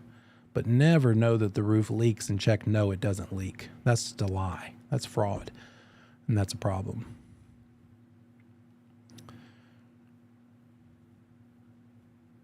How this form gets over to the other party, not required. There's nothing required. Oftentimes we add it into the MLS as an attachment, but it could also be emailed individually to everybody who shows it. Every buyer agent. Smarter to just put it in the MLS. I usually email it to myself and also attach it to the MLS in case there's an agent who calls and says, I don't have the disclosure. And I say, well, it's in the MLS. And they say, well, I can't get to that. I don't want to be the cause of a slow offer. I want to hurry up and get offers. So I'll say, even though it's not really my job, instead of saying what I'm tempted to, figure it out yourself. You're an adult. No, I'll say, I'll be glad to send that over to you. And I'll just open up my phone, go into the Gmail and forward it, find it that I sent to myself, and I can just forward it over to them. Let's hurry up and get those offers as soon as we can. And then the buyer has a right to cancel the contract, rescind the contract, depending on when they got the disclosure. Was it at time of offer or later? If it was later, they have 3 days to back out if they want to. We as brokers have to tell the seller what their requirements are. And stay accurate, and give them copies of the forms. We are their resource for the forms, and help them understand it, but we don't help them complete it. We can't complete it. Assist in delivering it to the other party by attaching it to the MLS or mailing it or emailing it, and then keep everything as we always do for 3 years after the transaction. Any material facts that we know about, we have to disclose. We talked about that. Seller demands. Oh, this is interesting. If the seller demands that the listing agent not disclose something, then we need to just say, you know what? Maybe I'm not the agent for you. I'm not going to break the rules for you. My license is too important, and move on. The listing should be refused. True story. That's not even just the real estate commission being like perfect and saying this is the way a perfect agent should do it. This is just smart. The MOG is about mineral oil and gas rights, and it's a lot of the same points as the RPODs. And I'll just show it to you. It's probably easier that way. And that's it in the syllabus for it. We pretty much covered it. So let me see here.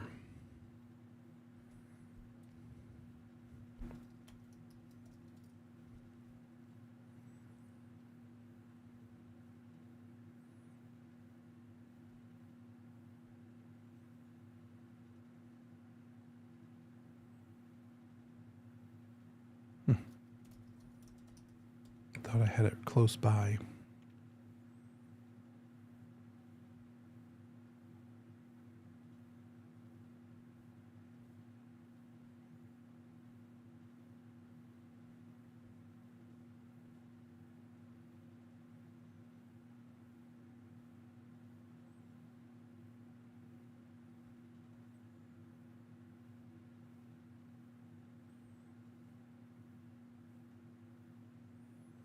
I'll have to find it later. Weird. Okay, let's keep on moving through the slides. There we go. Let's talk about working with buyers. So a lot of the same things, a lot of similarities. Need to have agency options discussed before we get confidential info. That's what the working with agents disclosure is all about. This is the fourth option on the buyer version of the WWREA, working with real estate agents disclosure. And it's about an unrepresented buyer. It says, hey, I'm going to assist you in your purchase, but you're not going to have an agent. You don't have an agent. You are your agent. Don't tell me anything you don't want the seller to know, because I have to tell them whatever you tell me. Don't share any confidential information with me. But if you want to make an offer on my listing and not have an agent for yourself, feel free. Just fair warning. Whatever you tell me, I'm going to tell the seller. Even though you're going to like me and think I'm your best friend because I'm going to be nice to you, resist the urge. And it's on us as brokers to keep reminding them, hey, don't tell me anything.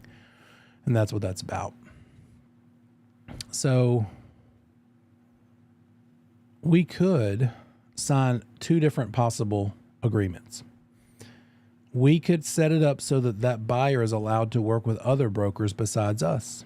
And that's called, you're going to love it, a non-exclusive written by agency agreement. Non-exclusive. We could also choose instead to say, you can only work with us, with me, and I'm your exclusive buyer agent. So there's two options there. There's also that oral buyer agency thing, that's just a short-term thing. But the oral buyer agency could then be turned into writing, and it'd be either one of these two. One place where you might be okay with non-exclusive buyer agency, I think I might have mentioned it before. If you have a relocating buyer from another state and they're trying to decide between Charlotte and Raleigh, you can't help them in Raleigh if you're a Charlotte agent unless you subscribe to the Raleigh MLS, which is an additional $800 or so a year, just like ours is. So most agents only have one MLS unless they're so close to the border that they work in both cities. But 3 hours apart, 3-4 hours away, you probably are not a member of both MLSs. And therefore, even if you're a member, maybe you don't know enough common knowledge about the area that you would do a good job. So it needs to be maybe another agent helping them in Raleigh. If they pick Charlotte, you're going to help them. If they pick Raleigh, they're going to help them. And maybe that agent is somebody you suggested. So you tell that agent, look, they're deciding between your place or mine. So if they pick mine in Charlotte, I'll pay you a referral fee. And if they pick Raleigh, you pay me a referral fee. Why? Because they're going to spend time with both of you. And at least this way, you both get something for your trouble. So at the very least, you show them houses 3 Saturdays in a row for 6 hours a day. You're at least going to get a referral fee from that other agent when they buy the house in Raleigh, since they didn't pick Charlotte. Does that make sense? That's just a strategy. In that case, they would sign 2 of these, a non-exclusive buyer agency agreement with you and another one with her up in Raleigh. So that's when I would see this being used.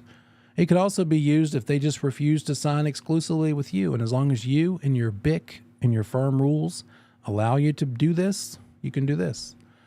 I would hesitate to do it unless it was for a good reason like the original one I just mentioned. But it just, again, gives the buyer the option to work with more than just you. They only owe the commission if the broker who brought the sale, they only owe the commission to the broker who is the procuring cause of sale. It's sort of like the open listing agreement that we don't do here, where you hire multiple listing agents to sell a house. Well, they do allow an open buyer agency situation if you want to use this. We do have oral buyer agency again, where we can let them kick our tires, try us out, but only up until the offer is made.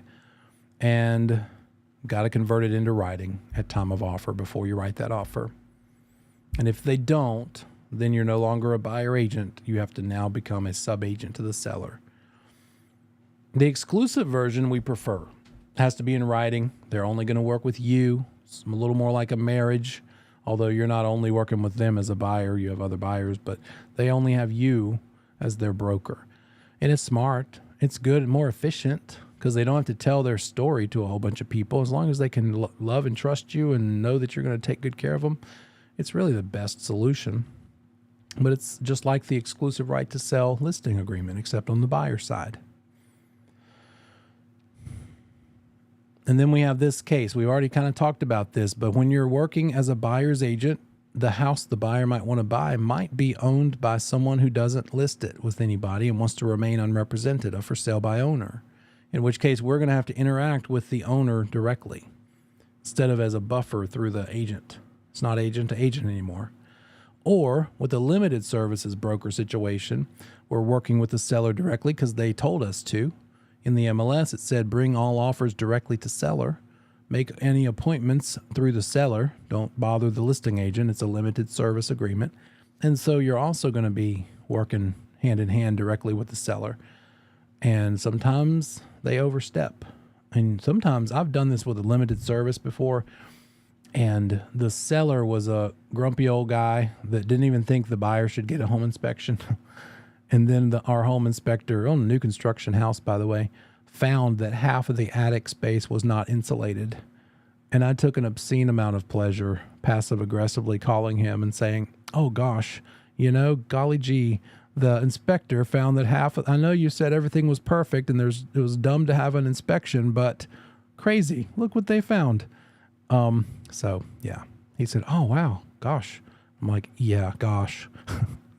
At one point he got so irate and grumpy about something that I called the listing agent. And I said, look, I know this is a limited services agreement and you don't normally have to do much with these, but don't forget you can limit your service to him, but you can't limit your responsibility when it comes to fiduciary. I need you to step in and get him in line.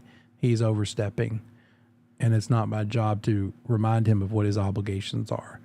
It's my job to represent my client and work with him as the other side, but I needed that listing agent to help get him back on track and remind him how he should behave and what this process looks like. And he did. He stepped up and it got handled.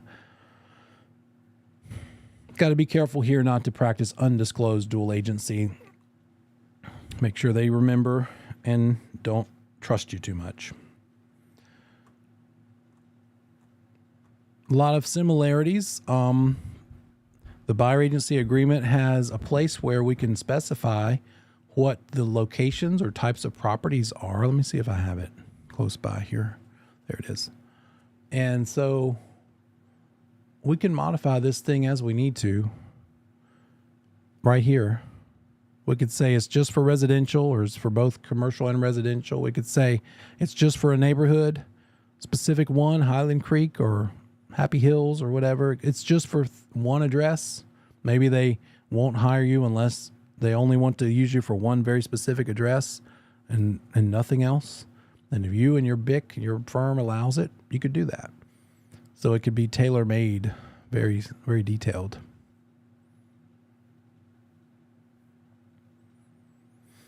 Then we have this creature, dual agency. I think we've talked about it. So we're acting in between the buyer agent as a buyer agent and the listing agent, and we are the only one.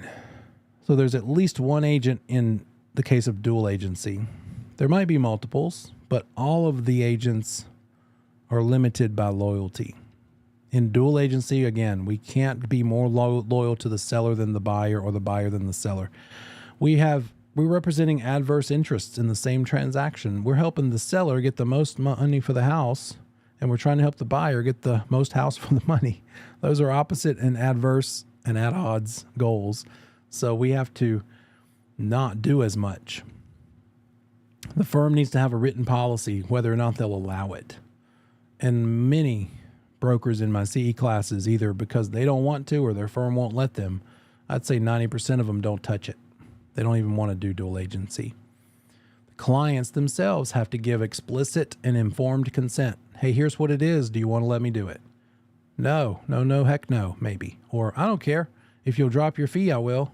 A lot of times that's the attitude. The seller says, yeah, I believe you. I think you'll do okay, but more importantly, if I can pay you $4 because you're a dual agent instead of $5 because there's 2 agents involved, let's try this dual agency thing. I have a faith in you that you can help me save $10,000. So usually the motivation to do dual agency is to come down on the fees, because that single agent is still making more than if they were only on one side of the transaction. Maybe in a typical transaction, if they charge 6, they would keep 3 and give 3 to the other side. Well, now it's just them. There is no other side. So instead of 6, maybe they charge 4, which is still 1% more than the 3 they would have gotten in a 2-company, 2-agent cross-sale situation. But it limits the services to both clients. It limits the loyalty. There we go. Then we have the case where the clients realize, wait, this is terrible. Dual agency is not great, and I don't want to do it. And you can say, well, before you leave my firm and go get another firm involved, here's another solution that's a different version of dual agency called designated dual. Don't forget, it's a form of dual. Designated dual is the same is dual agency. It's just a little extra spin, which lets each side have their own agent within the same firm. It keeps them from going out to another firm to get a buyer agent, for instance. Now they can stay in-house and get one of your colleagues under the same firm as their buyer agent. Here's the thing about designated dual. You can't, in order to be assigned as the designated buyer agent, you can't know a confidential thing about the other party up front. So you can't know anything confidential about the seller up front. Here's my example. Let's say you're in the workroom of the office and everybody goes in there to make copies or use a computer, and you're in there and one of your colleagues comes in super excited because she just got a new listing. And she says, oh my gosh, yeah, it's gorgeous. It has lake frontage, water views, and blah, blah, blah. And it's you and that agent, and it's about 3 more agents. And you're in this room listening to her, and she's super excited. Yeah, I'm going to put it on the market tomorrow. Can't wait for you guys to preview it. And, oh, what are they asking? What's the price going to be? It's going to be $700. And everybody knows that's too much. And she says, she's defensive. And she says, well, here's the thing. It's going to be $700 at first, but they've already told me they would reduce to $650 if we don't get any offers in the first week. What has she just done? She has now disqualified you and every other broker in that room from ever becoming a designated dual agent to represent the buyer if that situation were to arise. Because now you know something confidential about the seller. So she ruined it for you. So that's how that works. You can't know anything confidential about that other party. So later, maybe a buyer does come in and talk to her and she says, oh, don't leave. We can set you up with a designated agent. And you're standing there. And basically, you know, well, it won't be me or those other three that overheard this price confidential moment. It's going to have to be somebody else. She's got to pick, or the BIC would have to choose a broker in the firm that doesn't know this information. Now, once you have it established and you're both designated to your respective parties, and then say you're a buyer agent, designated dual buyer agent, you have a friend who knows that seller on the other side. Just a friend of a friend happens to know that seller and finds out that they are super desperate. Now you found out after the fact through some other way. Now you're obligated to tell your buyer what you've learned, just like any buyer agent would be, even in a cross sale with two different companies. Does that make sense? This designated dual thing. So which of the following matchups in a designated dual agency scenario is not allowed? Can a provisional broker go up against a broker in charge from another firm? Meaning a provisional broker has a buyer who wants to buy a listing where the listing agent is a BIC at a different firm. Is that allowed? Yeah, you can do that. That's allowed. But let's make a little asterisk there. It's also not designated dual agency because we're at two different firms here, right? So that's kind of silly, but it proves the point because 2 is the thing we're looking for in this kind of question.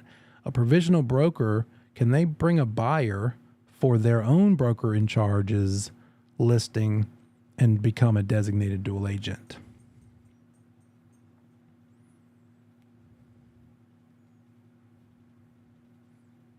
Can they go up against their own BIC in a designated dual agency situation? No, they can't because they have to be supervised by their BIC. So exactly right. Exactly right. So when you see this kind of question, that's what they're probably getting at. That BIC needs to know everything about that provisional broker's business and be able to help them through that transaction. They can't help that provisional get the most house for the money while still helping their own seller get the most money for the house. Yeah, that was right. They can't, that's at odds, adverse interest, right? But all the other ones, including, 3, 4, 5, 6, are all same firm, but also allowable.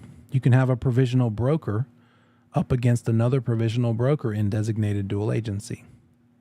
Some people are confused by that, and they say, but wait, both provisionals are overlooked by the BIC, and therefore, how can they trust that the BIC won't share confidential? Well, it is the BIC, and we do give them the assumption of innocent until proven guilty. So a BIC can guide two different provisionals who are at odds with each other's client interests without disclosing the most the buyer would pay, the least the seller would take. So it's still allowed. A provisional broker can be up against a non-provisional. Two non-provisionals can go head to head, and a non-provisional can be up against their own BIC, working for buyer versus seller in a designated dual agency situation. So all of them work. Number 1 isn't even dual agency because it's different firms. Number 2 is not allowed. All agency agreements must be in writing between the firm and the client, true or false? True. True. Even though oral buyer agency exists,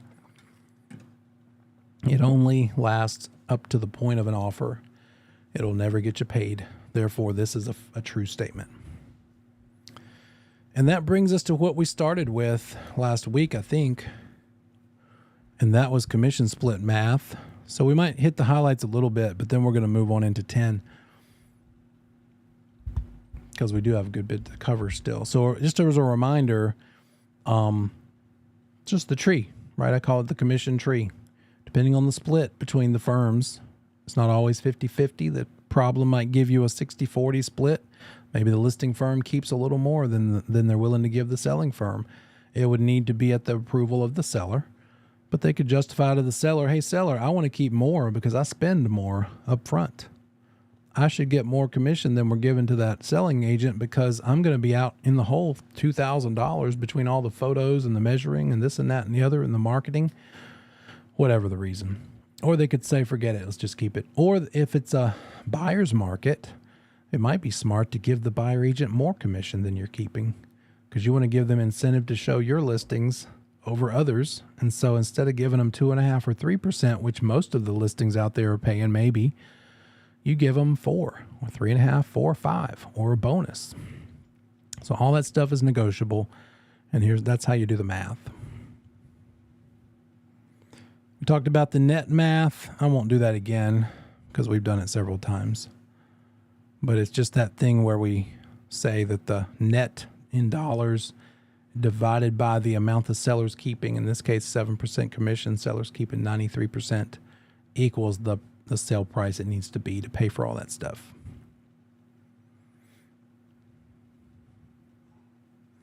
Okay. That is agency. That's both 7 and 8. And we did 9. We paused and went over to agency. So now we're going to get into 10, which is a more detailed version of contracts.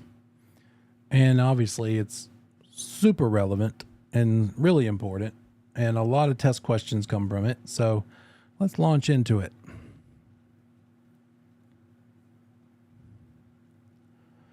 But first, let's do a little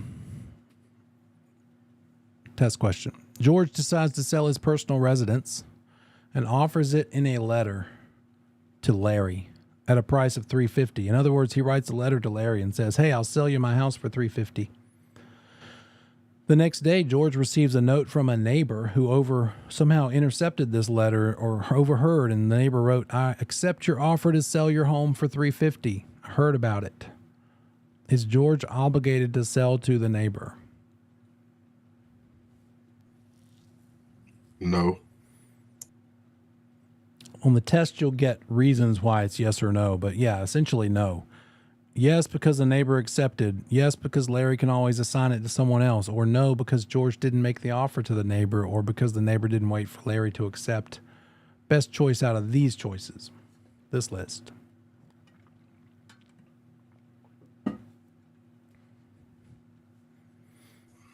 I would go with 3 because we don't know how the other neighbor actually got a hold to that offer. So he's pretty much irrelevant. Exactly right. Perfect logic. The neighbor, sorry, you're overstepping your bounds. I wasn't talking to you, basically, right? I don't owe you anything. And so, no, you can't just accept my offer. The offer wasn't to you. So, yeah, great point. In this chapter, we're going to talk some level 1 about what an installment land contract is. It's basically seller financing. Also, what an option to purchase is. We've kind of touched on it before. And then agreements for preemptive rights. Those are similar to options to purchase. We'll see what that's about. Level 2 is the contract itself. We'll take a look at the basics of the contract. And level 3 is some more detail of the offer to purchase process and some procedures of filling out a contract. So, the most important document in a transaction, which one do you think it is? Is it the deed or is it the contract? What's the most important document in a sales transaction? The deed or the contract? The contract. Let's think about what does each thing do. The deed tells who the owner is. The contract has all the details of the purchase, and you're exactly right. The attorney will use the contract to create the deed, right? It's more important than the deed because it determines the terms of the deed. The deed comes second. Contract comes first. We as brokers cannot draft sales contracts. If you see the word draft or write, that's overstepping our bounds. We can't do that. We can just fill in the blanks. Drafting or creating from scratch a contract is unauthorized practice of law. We better have a law license if we're going to do that. So we can't do it, prohibited under North Carolina license law. What we are authorized to do is fill in the blanks of a pre-printed version. But if we're a broker filling in the blanks, even that pre-printed version has to have at least, I think it's 19 specific provisions before it's something we're allowed to use. Thankfully, you don't have to memorize those 19, so don't worry about that part. The other thing we're responsible for under the fiduciary duty of reasonable skill and care, which we owe to everybody, along with disclosure, but reasonable skill and care includes knowing which version of the contract to use.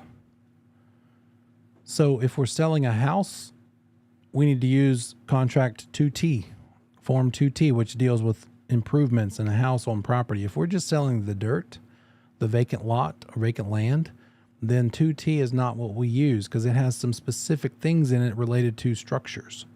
We would use the contract for land only. There's a land only version. We need to know that. We need to know about it.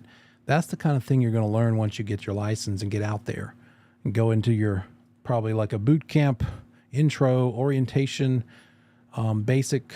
Here's how we do this. And also your broker in charge will probably go over it with you and say, here's how we fill out the contract. And they'll probably even have like a workshop or require you to have them looking over your shoulder the first 2 or 3, something like that. And then also you might need to modify that offer or the contract with amendments and addenda. So we need to know which ones of those to use. That's also what you'll learn from that BIC. We've said this before, I think. We get the contracts from the North Carolina Association of Realtors. If we're a realtor, we have the permission to use it. If we're not a realtor, we're going to have to get our contracts somewhere else and maybe pay a lot of money to an attorney to write them for us. But this is reason enough to join the Realtor Association. North Carolina bar members, attorneys of North Carolina, can also use these forms because it's a collaborative effort. We also have to know how to do it right, how to fill in those blanks properly. We've got to fill them out correctly, type and print things legibly, fill in all the blanks. Sometimes these online electronic signing services, DocuSign, Loop, if you don't put anything in there, it just leaves it blank. I would rather it put in an X or not applicable or NA. We have to put everything in every blank. I don't want to leave any blanks that someone could later maybe put something in and act like it was there for the whole time. So let's just, according to the commission, they say fill them all in. Put something in there. None, not applicable, NA, whatever you need to. Precision is important. Be precise, be specific about what your client wants to accomplish with this thing. Don't use crazy acronyms and jargon and abbreviations that are unclear, because if you do write an offer or a contract that is unclear and then it becomes disputed, you're going to be the one that suffers. In other words, any sort of ambiguous language or lack of clarity is going to count against you.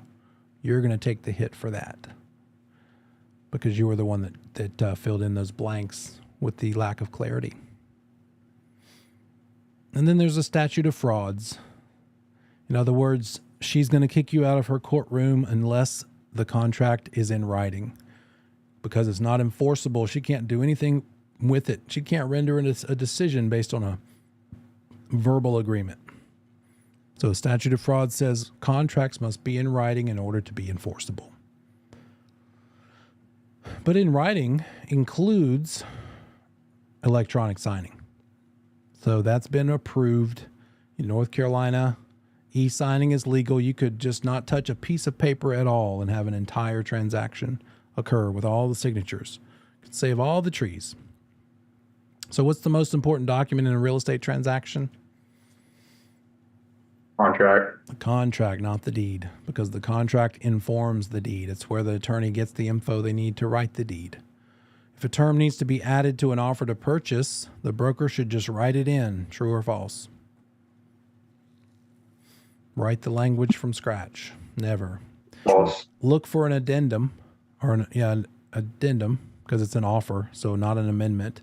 There might be an addendum that accomplishes this goal that gives you a nice couple of blanks that you can fill in. We can do that.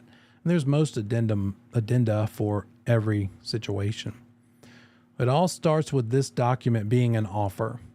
and then it turns into a contract, hopefully. So it's both an offer to purchase and a contract as needed. There's those 19 provisions we talked about.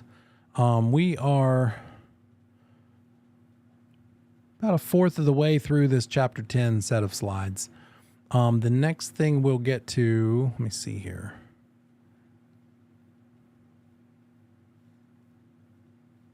Oh, good. There we go.